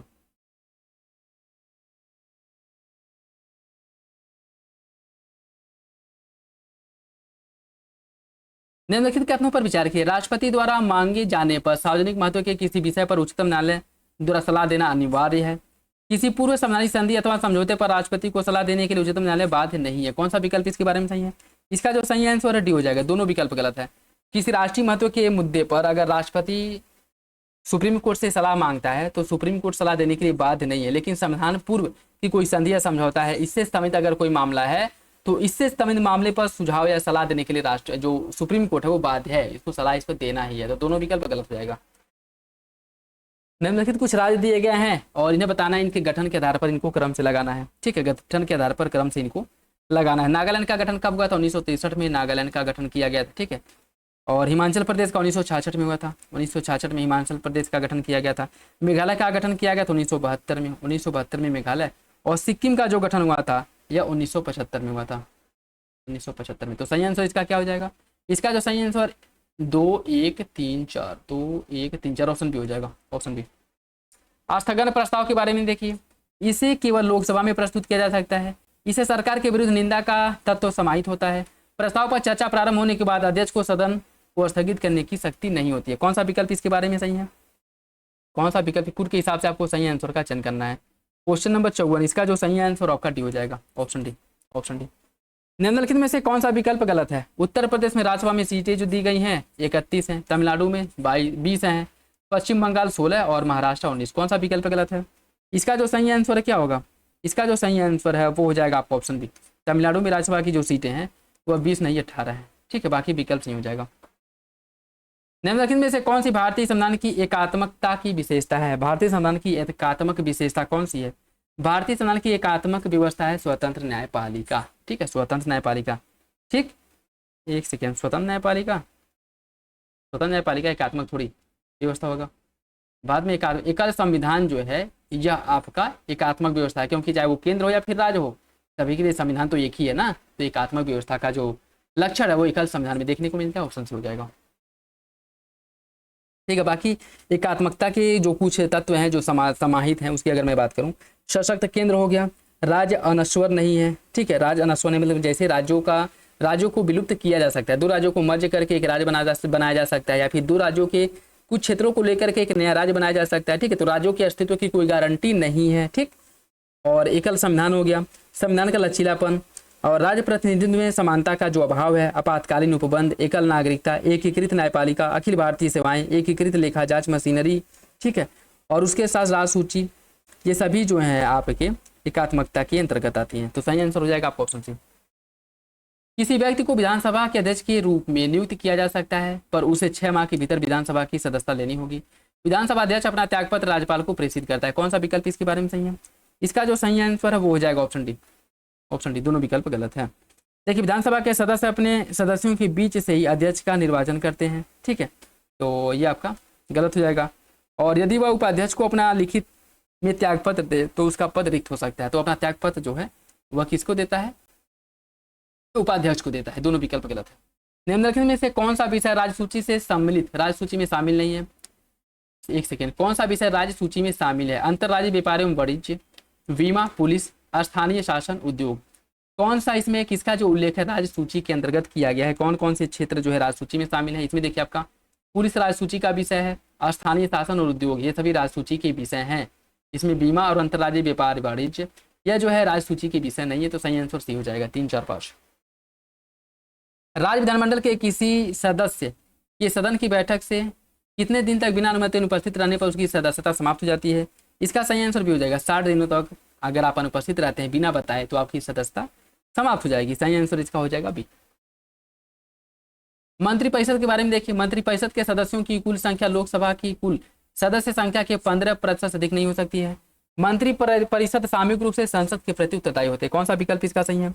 इसका जो सही आंसर है वो हो जाएगा आपका ऑप्शन है। पहला बात सही है, दूसरा गलत है। मंत्री परिषद सामूहिक रूप से लोकसभा के प्रति उत्तरदायी होती है और व्यक्तिगत रूप से राष्ट्रपति के प्रति। ठीक है, तो सही आंसर क्या हो जाएगा? ए। सांसद स्थानीय क्षेत्र विकास योजना निम्नलिखित में से किस वर्ष से प्रारंभ किया गया था? सांसद स्थानीय क्षेत्र विकास योजना की शुरुआत कब करी गई थी? इसकी शुरुआत जो की गई थी वह 1993 में की गई थी। ऑप्शन सी हो जाएगा, ऑप्शन सी। संविधान में वर्णित वाक्य में अभिव्यक्ति की स्वतंत्रता के बारे में देखिए, न्यायालय की अवमानना के आधार पर इसे प्रतिबंधित किया जा सकता है। इसमें प्रदर्शन, विरोध, हड़ताल का अधिकार समाहित है। कौन सा विकल्प इसका सही होगा? इसका जो सही आंसर ए हो जाएगा। पहला सही है, दूसरा गलत हो जाएगा। ठीक है, वाक्य एवं अभिव्यक्ति की स्वतंत्रता के अंतर्गत इसमें प्रदर्शन एवं विरोध का अधिकार है लेकिन हड़ताल का अधिकार नहीं है। याद रखिएगा, प्रदर्शन कर सकते हैं, विरोध कर सकते हैं, लेकिन आप हड़ताल नहीं कर सकते हैं। ठीक है, तो दूसरा गलत हो जाएगा, पहला सही। उद्देशिका के संदर्भ में निम्नलिखित कथनों पर विचार कीजिए। उच्चतम न्यायालय ने उद्देशिका को संविधान का आंतरिक भाग माना है। इसमें संशोधन के लिए आधे से अधिक राज्यों की सहमति अनिवार्य होती है। कौन सा विकल्प इसका सही है? इसका जो सही आंसर है ए हो जाएगा। पहला सही है, दूसरा गलत है। ठीक है, दूसरा गलत है। ठीक, और इसके अंतर्गत जो दूसरा गलत है, क्यों गलत है? क्योंकि इसमें संशोधन के लिए राज्यों की किसी भी प्रकार की भूमिका नहीं होती है। याद रखिएगा, ठीक है, राज्यों की कोई भी भूमिका इसमें नहीं होती है। तो दूसरा गलत हो जाएगा, ऑप्शन सही है। मद्रास राज्य बनाम चंपकम दुराई राजनवाद, यह मामला किससे संबंधित था? मौलिक अधिकारों से संबंधित था। और इसमें कौन सी जो सुप्रीम कोर्ट द्वारा जो वर्डिक्ट दिया गया था वो क्या दिया गया था? इसमें कहा गया था भेदभाव के विरुद्ध अधिकार की बात की गई थी। ठीक है, ऑप्शन डी हो जाएगा, भेदभाव के विरुद्ध अधिकार की बात की गई थी। ठीक। निम्नलिखित में से किस संविधान संशोधन द्वारा राष्ट्रीय राजधानी क्षेत्र दिल्ली पुदुचेरी के विधानसभा सदस्यों को राष्ट्रपति के निर्वाचक मंडल का सदस्य बनाया गया था? यह जो संविधान संशोधन किया गया था, 70वां संविधान संशोधन किया गया था, जिसमें यह कहा गया था कि दिल्ली और पुदुचेरी विधानसभा के जो निर्वाचित सदस्य हैं वह जो है राष्ट्रपति के चुनाव में मतदान कर सकते हैं। ऑप्शन 20 का सही हो जाएगा। ठीक है, ऑप्शन 20 का सही हो जाएगा। और कब किया गया था? 1992 में किया गया था, ये भी याद रखिएगा। ठीक है, ऑप्शन बी हो जाएगा। संविधान की छठी अनुसूची के अंतर्गत प्रशासनिक विशेषताओं के संदर्भ में निम्नलिखित में से कौन सा विकल्प सही नहीं है? असम, मेघालय, त्रिपुरा, मिजोरम के जनजातीय क्षेत्रों में स्वशासी जिला के गठन किया गया है। राष्ट्रपति को स्वशासी जिले की स्थापना तथा इनके क्षेत्रों की सीमा निर्धारण का अधिकार दिया गया है। संसद या फिर राज्य विधानमंडल का अधिनियम स्वशासी जिला या परिषद पर लागू नहीं होता है। जिला परिषद को अपने अधीन क्षेत्रों में प्राथमिक विद्यालय व सड़कों के निर्माण का अधिकार दिया गया है। कौन सा विकल्प इसमें से गलत है? गलत विकल्प का चयन करना है। इसका जो सही आंसर बी हो जाएगा। राष्ट्रपति को नहीं, राज्यपाल के पास ये अधिकार होता है। ठीक है, राज्यपाल के पास ये अधिकार होता है, तो याद रखिएगा। इसका जो सही आंसर है वो हो जाएगा आपका ऑप्शन बी। ऑप्शन बी इसमें गलत है। ठीक, तो यहाँ पे जो स्वशासी जिला गठन करने का अधिकार दिया गया है राज्यों के कार्यकारी प्राधिकारी के बाहर होता है यह। ठीक है, और राज्यपाल को स्वशासी जिला को स्थापित करने, उसे पुनर्स्थापित करने का अधिकार प्राप्त होता है। ठीक, तो सही आंसर क्या हो जाएगा? बी हो जाएगा। राज्यपाल जो है उनके क्षेत्र को घटा सकता है, बढ़ा सकता है, नाम परिवर्तित कर सकता है या फिर सीमाएं निर्धारित कर सकता है, न कि राष्ट्रपति। वो कौन है? राज्यपाल है। निम्नलिखित में से किस अनुच्छेद के द्वारा पंचायतों में महिलाओं के लिए 1/3 आरक्षण का प्रावधान किया गया था? पंचायतों में महिलाओं के 1/3 आरक्षण का उल्लेख जो किया गया है वह अनुच्छेद 243 सब क्लॉज डी में किया गया है। ऑप्शन नहीं हो जाएगा। साधारण विधेयक संबंधी प्रक्रिया के अंतर्गत निम्नलिखित में से किस चरण में विधेयक को प्रवर समिति अर्थात संयुक्त प्रवर समिति को भेजने का निर्णय लिया गया था? प्रथम वाचन, द्वितीय, तृतीय या फिर राष्ट्रपति द्वारा पुनर्विचार हेतु वापस किए जाने के बाद? इसका सही आंसर क्या होगा? देखिए, इसका जो सही आंसर आपका बी हो जाएगा। द्वितीय वाचन के बाद जो प्रवर समिति है या फिर संयुक्त प्रवर समिति है उसको जो विधेयक है वो भेज दिया जाता है उसके पास, जिससे कि वो जांच कर सके। ठीक है, तो बी हो जाएगा। विधानमंडल द्वारा संविधान संशोधन प्रस्ताव के अनुमोदन हेतु समय सीमा का निर्धारण नहीं किया गया है। 7वीं अनुसूची से संबंधित किसी विषय पर संविधान संशोधन हेतु आधे से अधिक राज्यों के अनुमोदन की आवश्यकता होती है। कौन सा विकल्प इसका सही है? इसका सही आंसर सी हो जाएगा। दोनों विकल्प सही है, दोनों विकल्प इसका सही हो जाएगा। लोकसभा का चुनाव लड़ने वाला कोई प्रत्याशी अपनी जमानत खो देगा यदि उसे चुनाव में प्राप्त न हो, मतलब कितना मत प्राप्त न हो तो अपनी जमानत राशि खो देगा। उससे जो है अगर वैध मत का 1/6 प्राप्त न हो तो ऑप्शन बी हो जाएगा। अनुसूचित जाति अनुसूचित जातियों से संबंधित समिति में निम्नलिखित में से कितने सदस्य होते हैं? इसका जो सही आंसर क्या होगा? इसमें सदस्यों की अगर हम बात करें तो इसमें टोटल जो है 30 सदस्य होते हैं। ठीक है, 30 सदस्य होते हैं। ठीक, जिसमें से 20 सदस्य लोकसभा से और 10 सदस्य राज्यसभा से एकल संक्रमण में द्वारा लिए जाते हैं। याद रखिएगा, सही आंसर हो जाएगा ऑप्शन ए। सहकारी समितियों के बारे में देखिए। सहकारी समितियों का गठन एक मौलिक अधिकार है। 97वां संविधान संशोधन द्वारा सहकारी समितियों को संवैधानिक सुरक्षा दी गई थी। इसका सही आंसर सी हो जाएगा। दोनों विकल्प सही हैं, दोनों विकल्प सही हैं। संसद के किसी सदस्य के अनुच्छेद 102 में वर्णित निर्भरता के संदर्भ में अंतिम विनिश्चय निम्नलिखित में से किसके पास होता है? अंतिम विनिश्चय जो होता है वो होता है चुनाव आयोग के परामर्श पर राष्ट्रपति के पास। Option D. राज्यपाल की अध्यादेश जारी करने की शक्ति के बारे में देखिए। राज्यपाल की अध्यादेश जारी करने की शक्ति केवल राज्यसूची के विषय तक सीमित है। विधानमंडल के पुनः समवेत होने के 6 माह के भीतर अध्यादेश को स्वीकार करने का प्रस्ताव पारित होने पर अध्यादेश अधिनियम बन जाता है। इसका सही आंसर क्या होगा? इसका जो सही आंसर आपका डी हो जाएगा। Option D. पूछा क्या इसमें कौन सा विकल्प सही है? दोनों गलत हो जाएगा। ठीक है, देखिए संविधान के अनुच्छेद 213 के अंदर राज्यपाल को अध्यादेश जारी करने की शक्ति दी गई है। और अध्यादेश जारी करने की शक्ति की बात करें, राज्यपाल के उन्हीं मामलों के लिए अध्यादेश ला सकता है जिन पर राज्य विधानमंडल कानून बना सकती है। ठीक है, कि जिस पर जो है राज्य विधानमंडल कानून बना सकती है। और राज्य विधानमंडल समवर्ती सूची के विषय पर भी कानून बना सकती है। राज्यपाल राज्य सूची के साथ साथ समवर्ती सूची के विषय पर भी अध्यादेश जारी कर सकता है। तो इसमें क्या कह रहा है कि राज्यपाल के अध्यादेश जारी करने की शक्ति केवल राज्य सूची के विषय पर, यहाँ पे केवल शब्द का जो प्रयोग किया है ना, ये गलत हो जाएगा। ठीक है, यहाँ पे अगर ये कहता कि राज्यपाल के अध्यादेश जारी करने की शक्ति राज्य सूची के विषय तक, राज्य सूची के विषय पर है, तो ये बात सही हो जाता। ठीक है, क्योंकि इसमें राज्य सूची का विषय किया है, लेकिन इसमें केवल कह रहा है तो ये गलत हो जाएगा, क्योंकि समवर्ती सूची के विषय पर भी राज्यपाल अध्यादेश जारी कर सकता है। ठीक, अध्यादेश जारी कर सकता है, तो ये आपका गलत हो जाएगा। और बाकी ये जो है 6 महीना नहीं है, ये 6 सप्ताह है। ठीक है, 6 सप्ताह है, याद रखिएगा। तो दोनों विकल्प गलत हो जाएगा। भारतीय संविधान के निम्नलिखित में से किस अनुच्छेद द्वारा पीठासीन अधिकारी को निर्णायक मत देने की शक्ति दी गई? पीठासीन अधिकारी अपना जो निर्णायक मत देता है, इसका उल्लेख अनुच्छेद 100 में किया गया है। निम्नलिखित में से किस विधेयक के संदर्भ में पहली बार संसद की संयुक्त बैठक आहूत की गई थी? संसद की पहली बार संयुक्त बैठक जो आहूत किया गया था दहेज उन्मूलन विधेयक के मामले में, ऑप्शन ए हो जाएगा। ठीक है, दहेज उन्मूलन विधेयक के मामले में करा गया था। ठीक है, और दहेज उन्मूलन विधेयक अब तक जो संयुक्त बैठक बुलाई गई, टोटल 3 बार बुलाया गया है।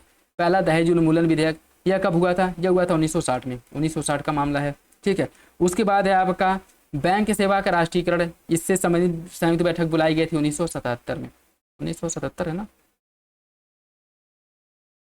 हाँ 1977 है। फिर आपका एक जो आतंकवाद निवारक निरोध है, आतंकवाद निवारक निरोध से संबंधित संयुक्त बैठक बुलाया गया था 2002 में। ठीक, तो अब तक 3 बार संयुक्त बैठक बुलाया गया। सबसे पहले दहेज उन्मूलन ऑप्शन हो जाएगा। निम्नलिखित में से किस विषय में राज्यसभा एवं लोकसभा को समान शक्तियां दी गई हैं? देखिए, राज्यसभा और लोकसभा की जो शक्तियां संविधान संशोधन विधेयक पर एक समान है, ऑप्शन बी हो जाएगा। भारतीय संविधान के अंतर्गत निम्नलिखित में से किस अनुच्छेद में पिछड़े वर्गों की दशाओं के अन्वेषण के लिए आयोग की नियुक्ति का उल्लेख किया गया है? इसके अंतर्गत किया गया है। इसका जो सही आंसर क्या होगा? देखिए, इसका जो उल्लेख किया गया अनुच्छेद 340 में पिछड़े वर्गों के लिए एक आयोग बनाने की जो बात की गई है, इसका उल्लेख मिलेगा आपको अनुच्छेद 340 में। राष्ट्रपति और राज्यपाल की क्षमादान की शक्तियों के संदर्भ में देखिए, राष्ट्रपति को सैन्य न्यायालय से संबंधित मामलों में क्षमादान की शक्ति दी गई है, जबकि राज्यपाल को नहीं। राष्ट्रपति मृत्युदंड की सजा को परिवर्तित या क्षमा कर सकता है, जबकि राज्यपाल को इसे संबंध में शक्ति प्राप्त नहीं है। कौन सा विकल्प सही है? इसका जो सही आंसर सी हो जाएगा, दोनों विकल्प सही है। लोकसभा अध्यक्ष के चुनाव की तिथि निम्नलिखित में से किसके द्वारा निर्धारित की जाती है? देखिए, इस तिथि का जो निर्धारण किया जाता है किसके द्वारा होता है? इसका निर्धारण होता है राष्ट्रपति के द्वारा, ऑप्शन ए हो जाएगा, ऑप्शन ए।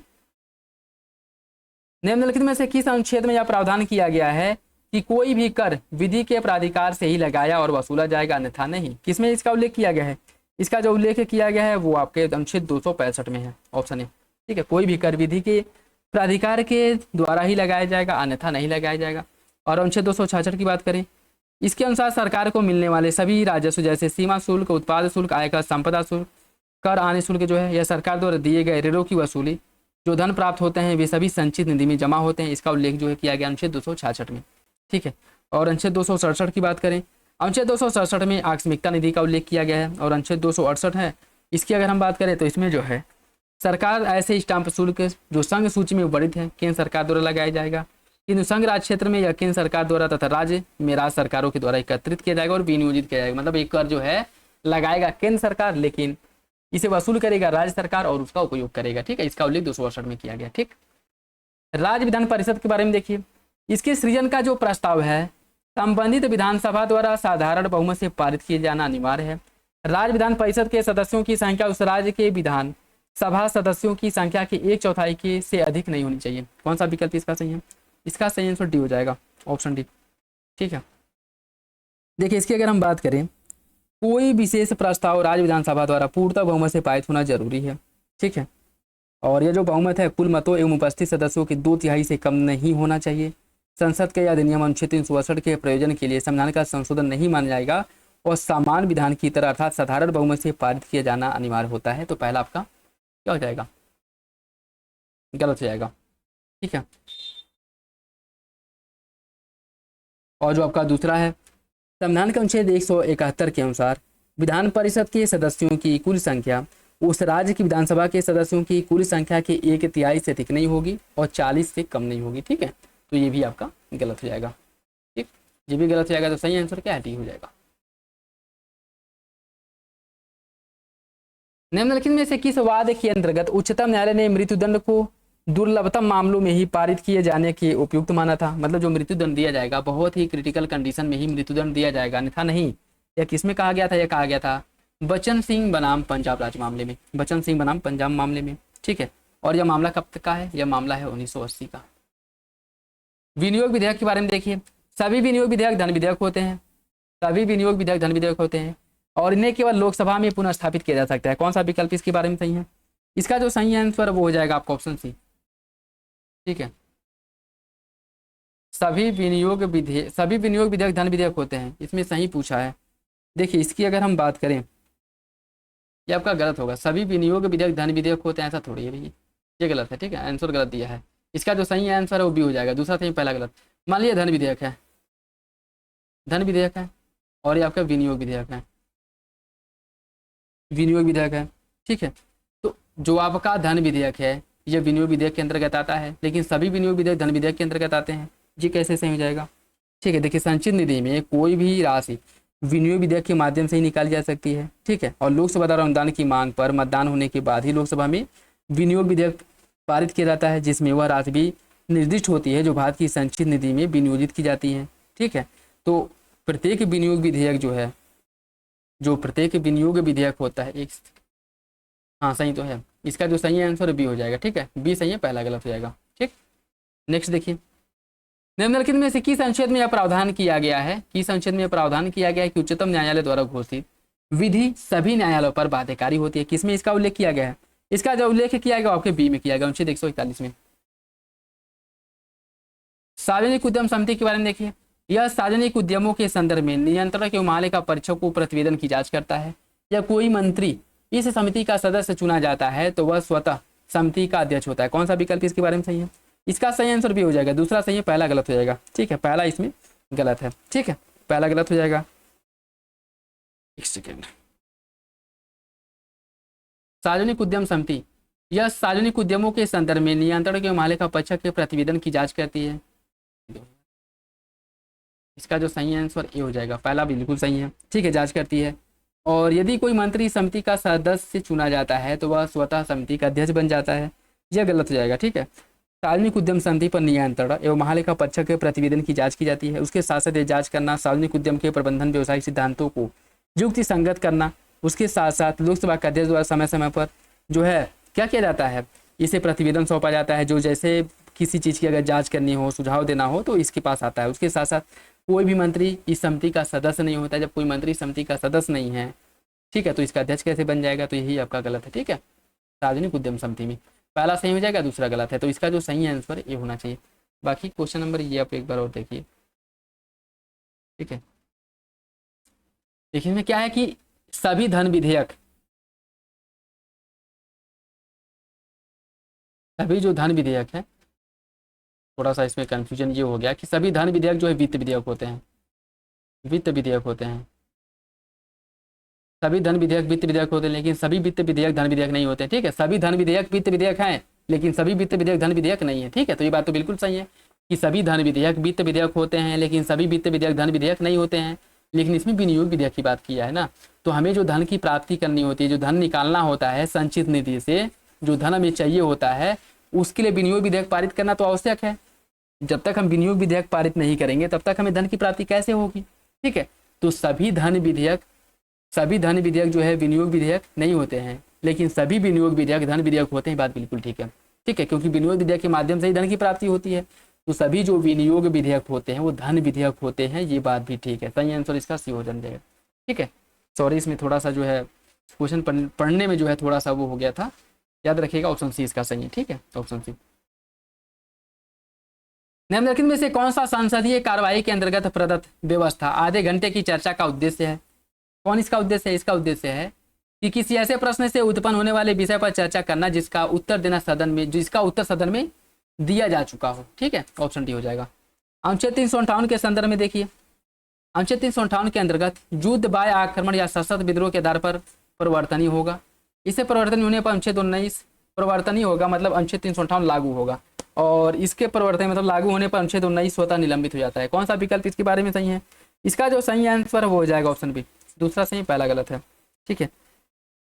देखिए अनुच्छेद 358 के अंतर्गत राष्ट्रीय आपातकाल के दौरान अनुच्छेद 19 में जो मौलिक अधिकार दिए गए हैं वह स्वतः ही निलंबित हो जाते हैं, और अनुच्छेद 358 तभी परिवर्तनीय होता है जब राष्ट्रीय आपातकाल की उद्घोषणा युद्ध या फिर बाह्य आक्रमण के आधार पर हो। युद्ध और बाह्य आक्रमण के आधार पर जब आपातकाल की घोषणा होती है तो अनुच्छेद 358 जो है स्वतः लागू हो जाता है, ठीक है।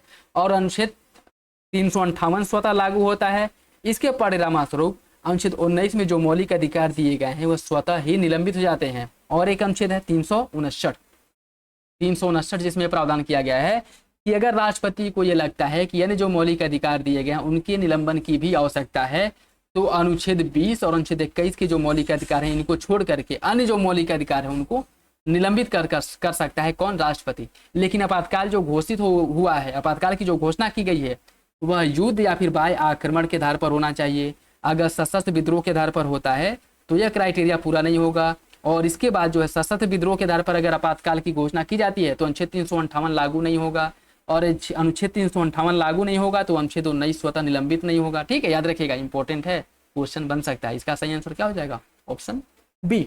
ठीक है, इसमें देखिए कुछ राज्य दिए गए और विधान परिषद में इसकी सदस्य संख्या दी गई है। आंध्र प्रदेश में 58 है, कर्नाटक में है 60, बिहार में है 75 और महाराष्ट्र में है 80। कौन सा विकल्प इसके बारे में सही है? इसका जो सही आंसर भी हो जाएगा, 2 विकल्प सही है। ठीक है, 2 विकल्प सही है, बाकी आपके गलत हो जाएंगे।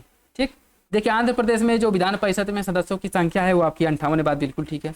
कर्नाटक में 65 नहीं 75 है। कर्नाटक में कितनी है? 75, तो ये आपका गलत हो जाएगा। और बिहार की बात करें, कर्नाटक में है आपका 75 और बिहार में कितना है? बिहार में आपका 75 है। महाराष्ट्र में कितना है? महाराष्ट्र में आपका 80 नहीं 78 है, तो ये भी गलत हो जाएगा। ठीक है, सही आंसर भी है। राष्ट्रीय आपातकाल के दौरान न्यायालय बंदी प्रत्यक्षीकरण याचिका पर विचार नहीं करेगा। राष्ट्रीय आपातकाल के दौरान अपराधों के लिए दोष सिद्धि के संबंध में संरक्षण का अधिकार निलंबित हो जाता है। कौन सा विकल्प इसके बारे में सही है?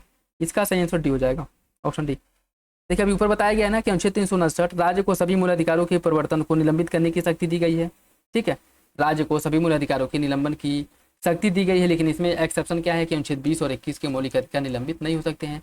तो राष्ट्रीय आपातकाल के दौरान न्यायालय बंदी प्रत्यक्षीकरण याचिका पर विचार नहीं कर सकता है। क्या नहीं कर सकता है? जब अनुच्छेद 20 और 21 लागू है तो बंदी प्रत्यक्षीकरण पर विचार आप नहीं कर सकते हैं। बिल्कुल कर सकते हैं, तो आपका गलत हो जाएगा।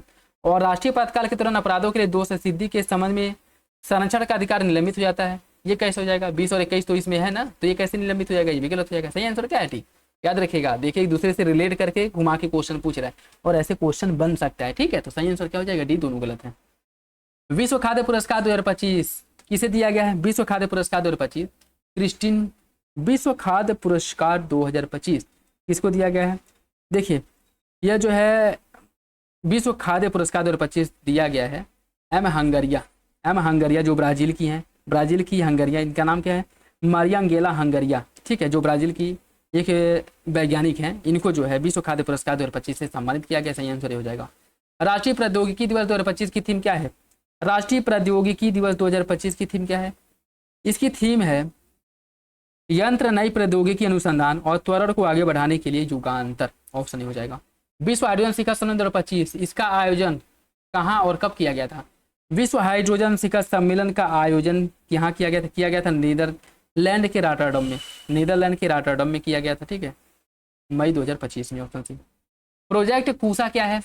प्रोजेक्ट कूसा है एक लंबी दूरी की स्वदेशी सतह से वायु सरफेस टू एयर मिसाइल प्रणाली है। ठीक है, ऑप्शन हो जाएगा, सॉरी ऑप्शन भी हो जाएगा। और डीआरडीओ द्वारा इसका विकास किया गया है, याद रखिएगा। ठीक है, लंबी दूरी की मिसाइल है। LRSM तकनीक से मतलब क्या है? मतलब LRSM तकनीक से जो है यह पूर्ण है। ठीक है, और ये क्या है? LRSAM तकनीक से इंपॉर्टेंट। ठीक है, long range surface to air missile, long range surface to air missile है। डीआरडीओ द्वारा इसका निर्माण किया गया, भी हो जाएगा। भूटान का क्रिप्टो टूरिज्म सिस्टम निम्नलिखित में से, भूटान का क्रिप्टो टूरिज्म सिस्टम निम्नलिखित में से किसकी साझेदारी में विकसित किया गया है? इसका जो विकास किया गया है वो डीके बैंक के सहयोग से विकसित किया गया। ऑप्शन भी हो जाएगा। एक सेकेंड, ये देखो कोड के हिसाब से आपको सही आंसर का चयन करना है। तो इसका जो विकास हुआ है आपका बाइनेंस पे और डीके बैंक है, 1-2 हो जाएगा। ठीक है, ऑप्शन बी। निम्नलिखित में से कौन भारत की पहली सौर ऊर्जा संचालित विधानसभा है? भारत की पहली सौर ऊर्जा संचालित विधानसभा जो है वो दिल्ली विधानसभा है, हो जाएगा। एक देश एक धड़कन पहल निम्नलिखित में से किस मंत्रालय से संबंधित है? एक देश एक धड़कन, यह जो है किस मंत्रालय की पहल है? यह है आपकी संस्कृति मंत्रालय की पहल। ऑप्शन हो जाएगा। विझिंजम अंतर्राष्ट्रीय बंदरगाह के बारे में देखिए, भारत का पहला डीप वाटर ट्रांसशिपमेंट टर्मिनल है और इसका विकास L&T द्वारा किया जा रहा है। कौन सा विकल्प इसका सही होगा? इसका जो सही आंसर ये हो जाएगा, पहला सही दूसरा गलत है। ठीक है, पहला सही दूसरा गलत है। और दूसरा गलत क्यों है? देखिए इसकी अगर हम बात करें, इसका जो विकास है अडानी पोर्ट और जो सेज लिमिटेड है इसके द्वारा मिलकर के किया जा रहा है। ठीक है, तो सही आंसर ये हो जाएगा। वेब से सम्मेलन 2025 के बारे में देखिए, इसका जन्म मुंबई में 1 से 4 मई 2025 के बीच में किया गया था और इसका आयोजन सूचना और प्रसारण मंत्रालय द्वारा किया गया था और इसमें पारंपरिक और डिजिटल मीडिया दोनों को शामिल किया गया था। इसका सही आंसर हो जाएगा ऑप्शन डी, तीनों विकल्प सही हैं।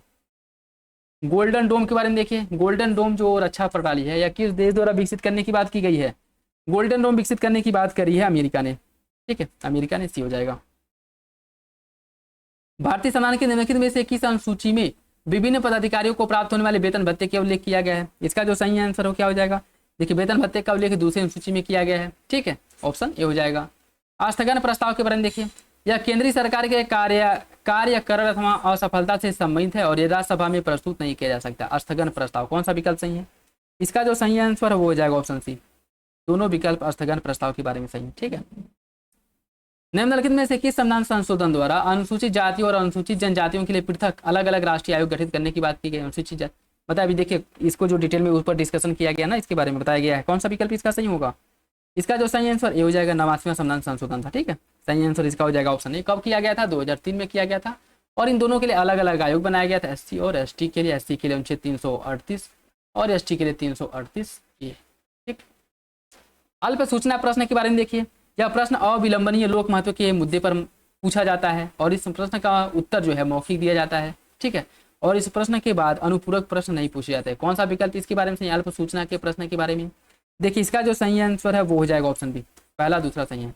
अल्प सूचना का जो प्रश्न है, यह प्रश्न अविलंबनीय लोक महत्व के मुद्दे पर अल्प सूचना का प्रश्न पूछा जाता है, बात बिल्कुल ठीक है। मौखिक उत्तर दिया जाता है और इसके बाद पूरक प्रश्न पूछे जाते हैं, पूरक प्रश्न पूछे जाते हैं, ठीक है। और 10 दिन पहले यह जो है नोटिस दे करके अल्प सूचना का प्रश्न पूछा जाता है, याद रखिएगा, इंपॉर्टेंट है। अल्प सूचना का जो प्रश्न है यह पूछने के लिए 10 दिन पहले, कम से कम 10 दिन पहले नोटिस देना पड़ता है। उसके बाद मौखिक उत्तर इसमें दिया जाता है, मौखिक उत्तर देने के बाद इसमें पूरक प्रश्न भी पूछे जाते हैं। तो सही आंसर क्या हो जाएगा? ऑप्शन बी, पहला दूसरा सही, तीसरा गलत है। निम्नलिखित में से कौन मुख्य सूचना आयुक्त की नियुक्ति के लिए गठित समिति है? मुख्य सूचना आयुक्त की नियुक्ति के लिए गठित समिति है लोकसभा अध्यक्ष, इसमें शामिल होता है। एक सेकेंड, और कौन कौन शामिल होता है? देखिए इसकी अगर मैं बात करूं, इसमें लोकसभा अध्यक्ष लोकसभा अध्यक्ष नहीं होता है, इसमें आपका लोकसभा में विपक्ष का नेता होता है, प्रधानमंत्री तो नाम निर्दिष्ट एक कैबिनेट मंत्री होता है और उसके साथ साथ प्रधानमंत्री होता है, लोकसभा का अध्यक्ष नहीं होता, ठीक है। तो प्रधानमंत्री इसमें शामिल होता है, विपक्ष का नेता शामिल होता है, विपक्ष का नेता और एक कैबिनेट मंत्री, ठीक है। इन तीनों को से मिलकर के समिति बनती है और इसके सुझाव पर मुख्य सूचना आयुक्त की नियुक्ति की जाती है, ठीक है। तो सही आंसर क्या हो जाएगा इसका? सही आंसर इसका हो जाएगा आपका ऑप्शन बी, 1 4 7। मुख्यमंत्री राज्य मंत्री परिषद के किसी भी मंत्री को बर्खास्त कर सकता है। मुख्यमंत्री राज्य मंत्री परिषद का मुखिया होता है। कौन सा विकल्प इसके बारे में सही है? इसका जो सही आंसर है वो आपका डी हो जाएगा, पहला गलत है, दूसरा सही है। मुख्यमंत्री राज्य मंत्री परिषद के किसी भी मंत्री को बर्खास्त कर सकता है, जी आपका गलत हो जाएगा, ठीक है। देखिए राज्य की राजनीतिक व्यवस्था की अगर हम बात करें तो राज्य विधानमंडल की केंद्रीय और महत्वपूर्ण भूमिका होती है और राज्य में मुख्यमंत्री की स्थिति उसी प्रकार होती है जिस प्रकार केंद्र में प्रधानमंत्री की स्थिति होती है। मुख्यमंत्री की नियुक्ति और उसके निर्वाचन के लिए कोई विशेष प्रक्रिया नहीं अपनाई गई है। इसका जो उल्लेख अनुच्छेद 164 में किया गया है। राज्य का मुख्यमंत्री मंत्री परिषद के मुखिया के रूप में कार्य करता है। वह राज्यपाल उन्हीं लोगों को मंत्री नियुक्त करता है जिन्हें सिफारिश मुख्यमंत्री करता है। वह मंत्रियों के विभागों और वितरण और फेरबदल आदि करता है। मतभेद होने पर वह किसी भी मंत्री से त्यागपत्र देने के लिए कह सकता है या राज्यपाल को उसे बर्खास्त करने की सिफारिश कर सकता है, ठीक है। तो इसमें क्या दिया है कि मुख्यमंत्री राज्य मंत्री परिषद के किसी मंत्री को बर्खास्त कर सकता है। मुख्यमंत्री बर्खास्त स्वयं थोड़ी करता है, यह राज्यपाल से सिफारिश करेगा कि आप इस मंत्री को बर्खास्त करिए, स्वयं बर्खास्त नहीं करेगा, ठीक है। तो पहला गलत हो जाएगा, दूसरा सही है, ठीक है। उसके साथ साथ अगर हम बात करें, यह जो है मंत्री के जो क्रियाकलाप हैं उनका नियंत्रण, निर्देशन, मार्गदर्शन करता है। उसके साथ साथ किसी मंत्री द्वारा कोई निर्णय लिया गया है तो उसे राज्यपाल को जो सूचित करता भी है, ठीक है, सूचित भी करता है। तो पहला सही हो जाएगा, दूसरा गलत। भारतीय संविधान की प्रस्तावना में उल्लिखित पदों का सही क्रम क्या है? भारतीय संविधान की प्रस्तावना में देखिए, संपूर्ण प्रभुत्व संपन्न समाजवादी पंथ निरपेक्ष लोकतांत्रिक गणराज्य, ठीक है, संपूर्ण प्रभुत्व संपन्न समाजवादी पंथ निरपेक्ष लोकतांत्रिक गणराज्य भी हो जाएगा। उच्च न्यायालय के न्यायाधीशों की संख्या निर्धारित निम्नलिखित में से किसके द्वारा की जाती है? उच्च न्यायालय के न्यायाधीशों की संख्या का जो निर्धारण होता है किसके द्वारा किया जाता है? देखिए इसका जो निर्धारण है वो होगा आपके राष्ट्रपति के द्वारा, ठीक है। उच्च न्यायालय के न्यायाधीशों की संख्या का निर्धारण, ठीक। और संविधान के भाग 6 में अनुच्छेद 214 से 231 तक उच्च न्यायालय के गठन, स्वतंत्रता, न्यायिक क्षेत्र, शक्ति, प्रक्रिया आदि के बारे में जानकारी दी गई है, ठीक है, इसकी जानकारी दी गई है। और उच्चतम न्यायालय के न्यायाधीशों की संख्या का निर्धारण जो है भारत की संसद द्वारा किया जाता है, ठीक। और इसमें जो उच्च न्यायालय है, उच्च न्यायालय के न्यायाधीशों की संख्या का जो निर्धारण है वो राष्ट्रपति करता है। सही आंसर इसका क्या हो जाएगा? आपका बी हो जाएगा। भाषाई अल्पसंख्यकों के बारे में देखिए, कौन सा विकल्प सही नहीं है? भाषाई अल्पसंख्यकों को भारत का भारत या उसके किसी हिस्से में रहने वाले व्यक्तियों के एक समूह के रूप में माना जाता है जिसका अपनी एक विशिष्ट भाषा या लिपि हो। संविधान के अनुसार भाषाई अल्पसंख्यक को संविधान की 8वीं अनुसूची में उल्लिखित भाषाओं में से किसी एक से संबंधित होना अनिवार्य है। संविधान का अनुच्छेद 350 भी भाषाई अल्पसंख्यकों के लिए एक विशेष अधिकार का प्रावधान करता है। भाषाई अल्पसंख्यक आयुक्त के दिल्ली में प्रावधान कार्यालय के साथ साथ 3 क्षेत्रीय कार्यालय होते हैं। कौन सा विकल्प इसके बारे में गलत है? इसका सही आंसर भी हो जाएगा, ऑप्शन बी गलत है। ठीक है, देखिए भारत के संविधान में भाषाई अल्पसंख्यकों को परिभाषित नहीं किया गया है, लेकिन अल्पसंख्यक समूह की भाषा को संविधान की 8वीं सूची में वर्णित 22 भाषाओं में से एक होने की आवश्यकता नहीं है। तो सही आंसर क्या हो जाएगा? बी।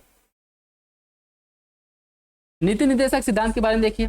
ऐसे नीति निर्देशक सिद्धांत के बारे में किसने कहा था कि यह ऐसे चेक की भांति है जिसका भुगतान बैंकों की इच्छा पर निर्भर करता है? इसने कहा था यह जो है नीति निर्देशक तत्व के बारे में कटाक्ष करते हुए केटी शाह ने कहा था, ऑप्शन बी। निम्नलिखित में से संघ लोक सेवा आयोग के बारे में देखिए। अखिल भारतीय सेवाओं में नियुक्ति के लिए परीक्षाओं का आयोजन किया जाता है।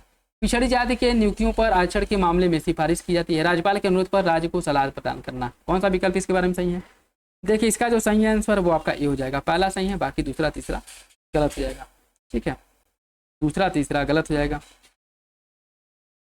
निम्नलिखित पदाधिकारियों को वरीयता क्रम में लगाना है। लोकसभा का अध्यक्ष, भारत रत्न से सम्मानित व्यक्ति, भारत का नियंत्रक, महालेखा परीक्षक और उच्चतम न्यायालय का न्यायाधीश, इन सभी को क्रम से लगाना है।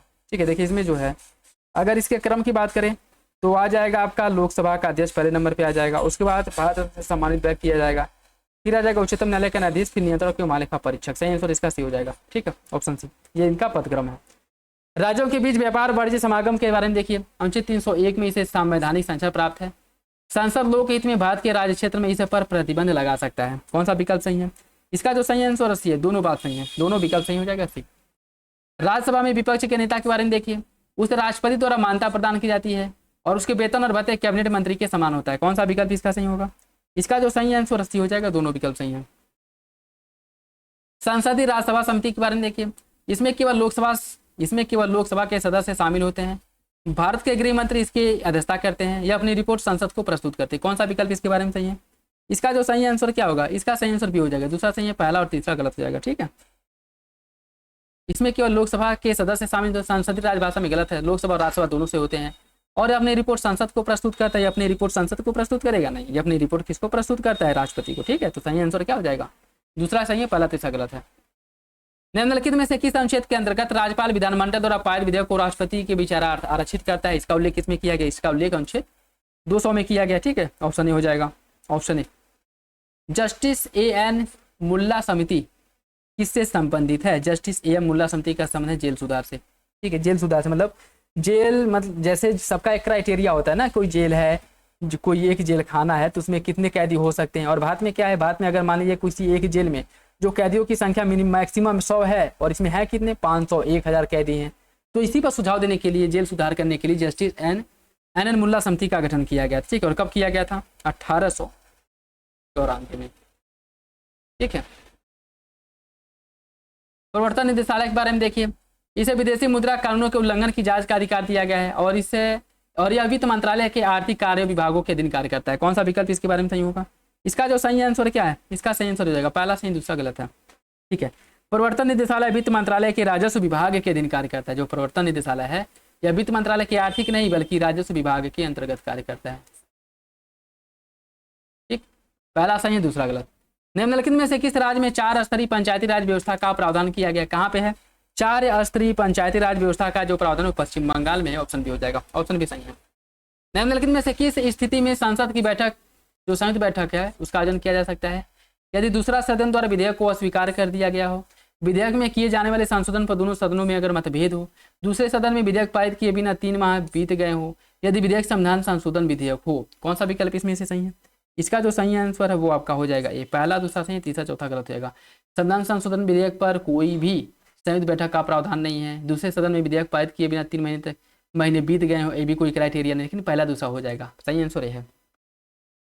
निम्नलिखित में से किस लोकसभा अध्यक्ष के विरुद्ध सबसे पहले अविश्वास प्रस्ताव लाया गया था? इसका जो सही आंसर वो थे पहले गणेश वासुदेव मावलंकर, जीवी मावलंकर। ठीक है, सही आंसर हो जाएगा। ठीक, और अविश्वास प्रस्ताव इनके खिलाफ कब लाया गया था? 1954 में लाया गया था, ये भी याद रखिएगा। निम्नलिखित में से कौन सा अनुच्छेद गरीब एवं कमजोर वर्गों को मुफ्त विधिक सहायता उपलब्ध कराने की बात करता है? कमजोर वर्गों को मुफ्त विधिक सहायता उपलब्ध कराना राज्य का कर्तव्य होगा, इसका उल्लेख किया गया ऑप्शन 39 में। ठीक है, और इसे जोड़ा गया था 42वां संविधान संशोधन द्वारा, ये भी याद रखेगा। ठीक है, निम्नलिखित में से कौन सा अधिकार प्रारंभिक दैहिक स्वतंत्रता के मौलिक अधिकार में शामिल है? प्रारंभिक दैहिक स्वतंत्रता के मौलिक अधिकार में कौन सा अधिकार शामिल है? यह है आपका शयन का अधिकार, निद्रा का अधिकार, ऑप्शन सी हो जाएगा। ठीक है, निम्नलिखित में से किस आधार पर शौच न्यायालय के न्यायाधीश को पद से हटाया जा सकता है? शौच न्यायालय के न्यायाधीश को पद से हटाया जा सकता है, इसके लिए जो क्राइटेरिया है दुर्व्यवहार एवं सिद्ध कदाचार के आधार पर, ऑप्शन बी हो जाएगा। निम्नलिखित में से कौन सी संविधान संशोधन द्वारा 8वीं सूची में शामिल की जाने वाली पहली भाषा थी? ठीक है, सिंधी, मैथिली, कोंकणी, नेपाली, कौन थी? इसका जो सही आंसर क्या होगा? इसका जो सही आंसर हो जाएगा सिंधी थी। ठीक है, सिंधी, तो सही आंसर क्या हो जाएगा? Option A. ऑप्शन ए इसका सही है। ठीक है, ऑप्शन ए इसका सही हो जाएगा। और सिंधी को जोड़ा गया था 21वां संविधान संशोधन द्वारा, इंपॉर्टेंट है। सिंधी को 21वां संविधान संशोधन, 21वां कॉन्स्टिट्यूशन अमेंडमेंट द्वारा सिंधी भाषा को जोड़ा गया था। और दूसरा संविधान संशोधन किया गया था 1971 में, सॉरी 71वें संविधान संशोधन द्वारा किया गया था। दूसरा संविधान संशोधन 1992 में किया गया। ठीक है, और इसके माध्यम से 3 जो भाषाएं वो जोड़ी गई थी। कौन कौन जोड़ी गई थी? इसमें जोड़ा गया था आपका कोंकणी, मणिपुरी और नेपाली।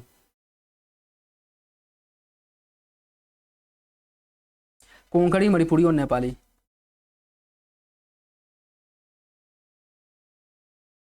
नेपाली। उसके बाद तीसरा संविधान संशोधन 92वां संविधान संशोधन था। ठीक है, 92वां संविधान संशोधन जो 2003 में किया गया था, 2003 में।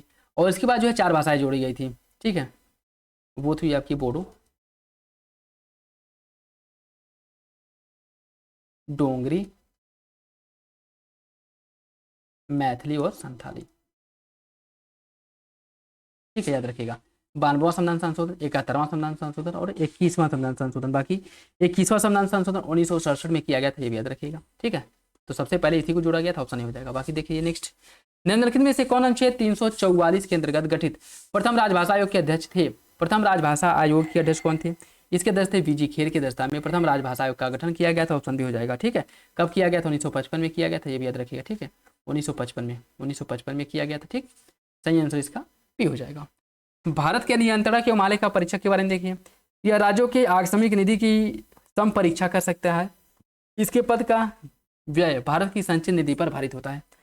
कौन सा विकल्प इसके बारे में सही है? इसका सही आंसर सी हो जाएगा। पूर्वोत्तर राज्य के सामाजिक एवं आर्थिक विकास हेतु गठित पूर्वोत्तर परिषद का मुख्यालय कहाँ पे है?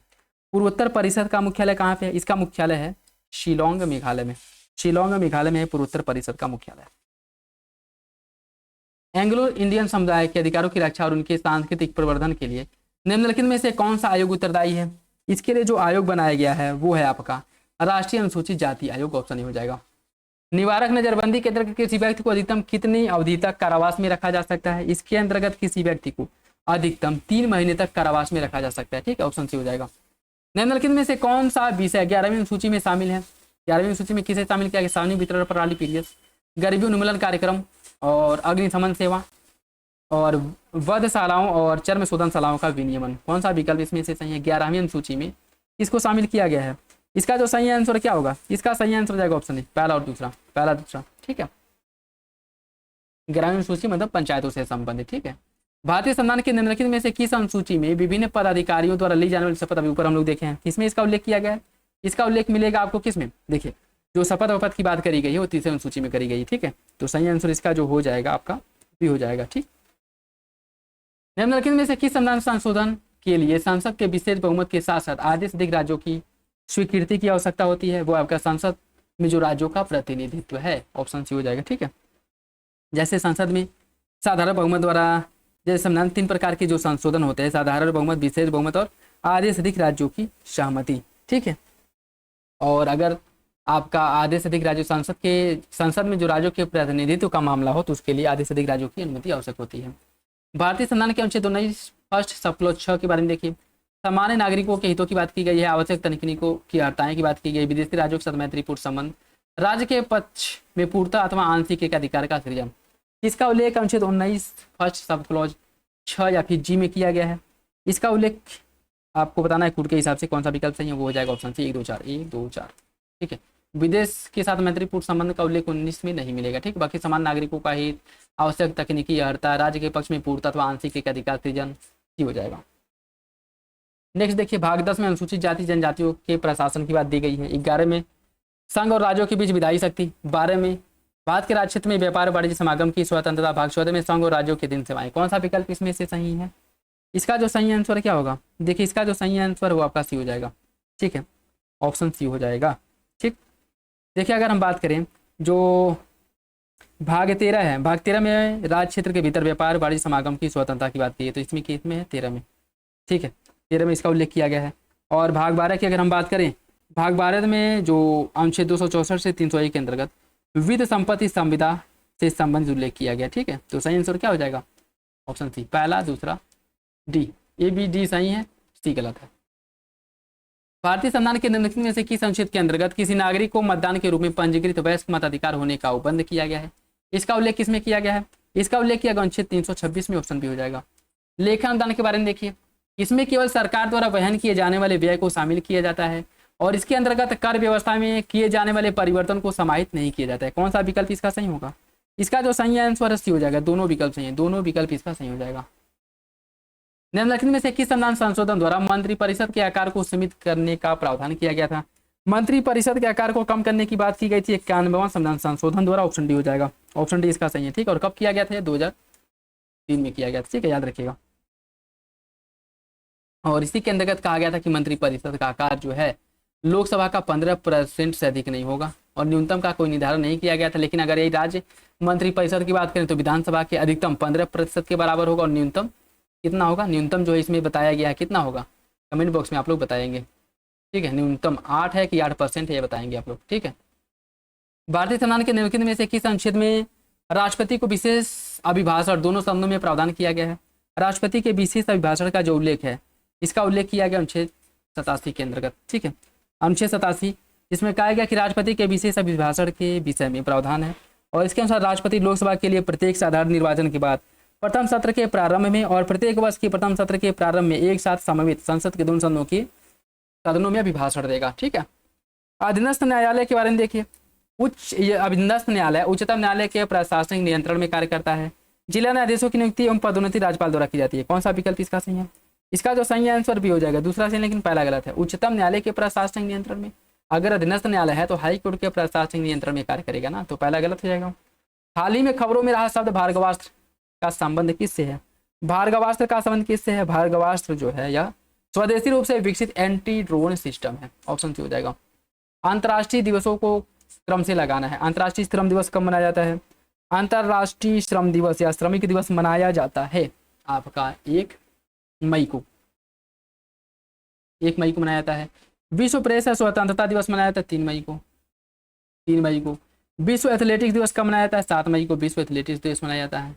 ठीक है, और विश्व रेड क्रॉस दिवस कब मनाया जाता है? मनाया जाता है 8 मई को।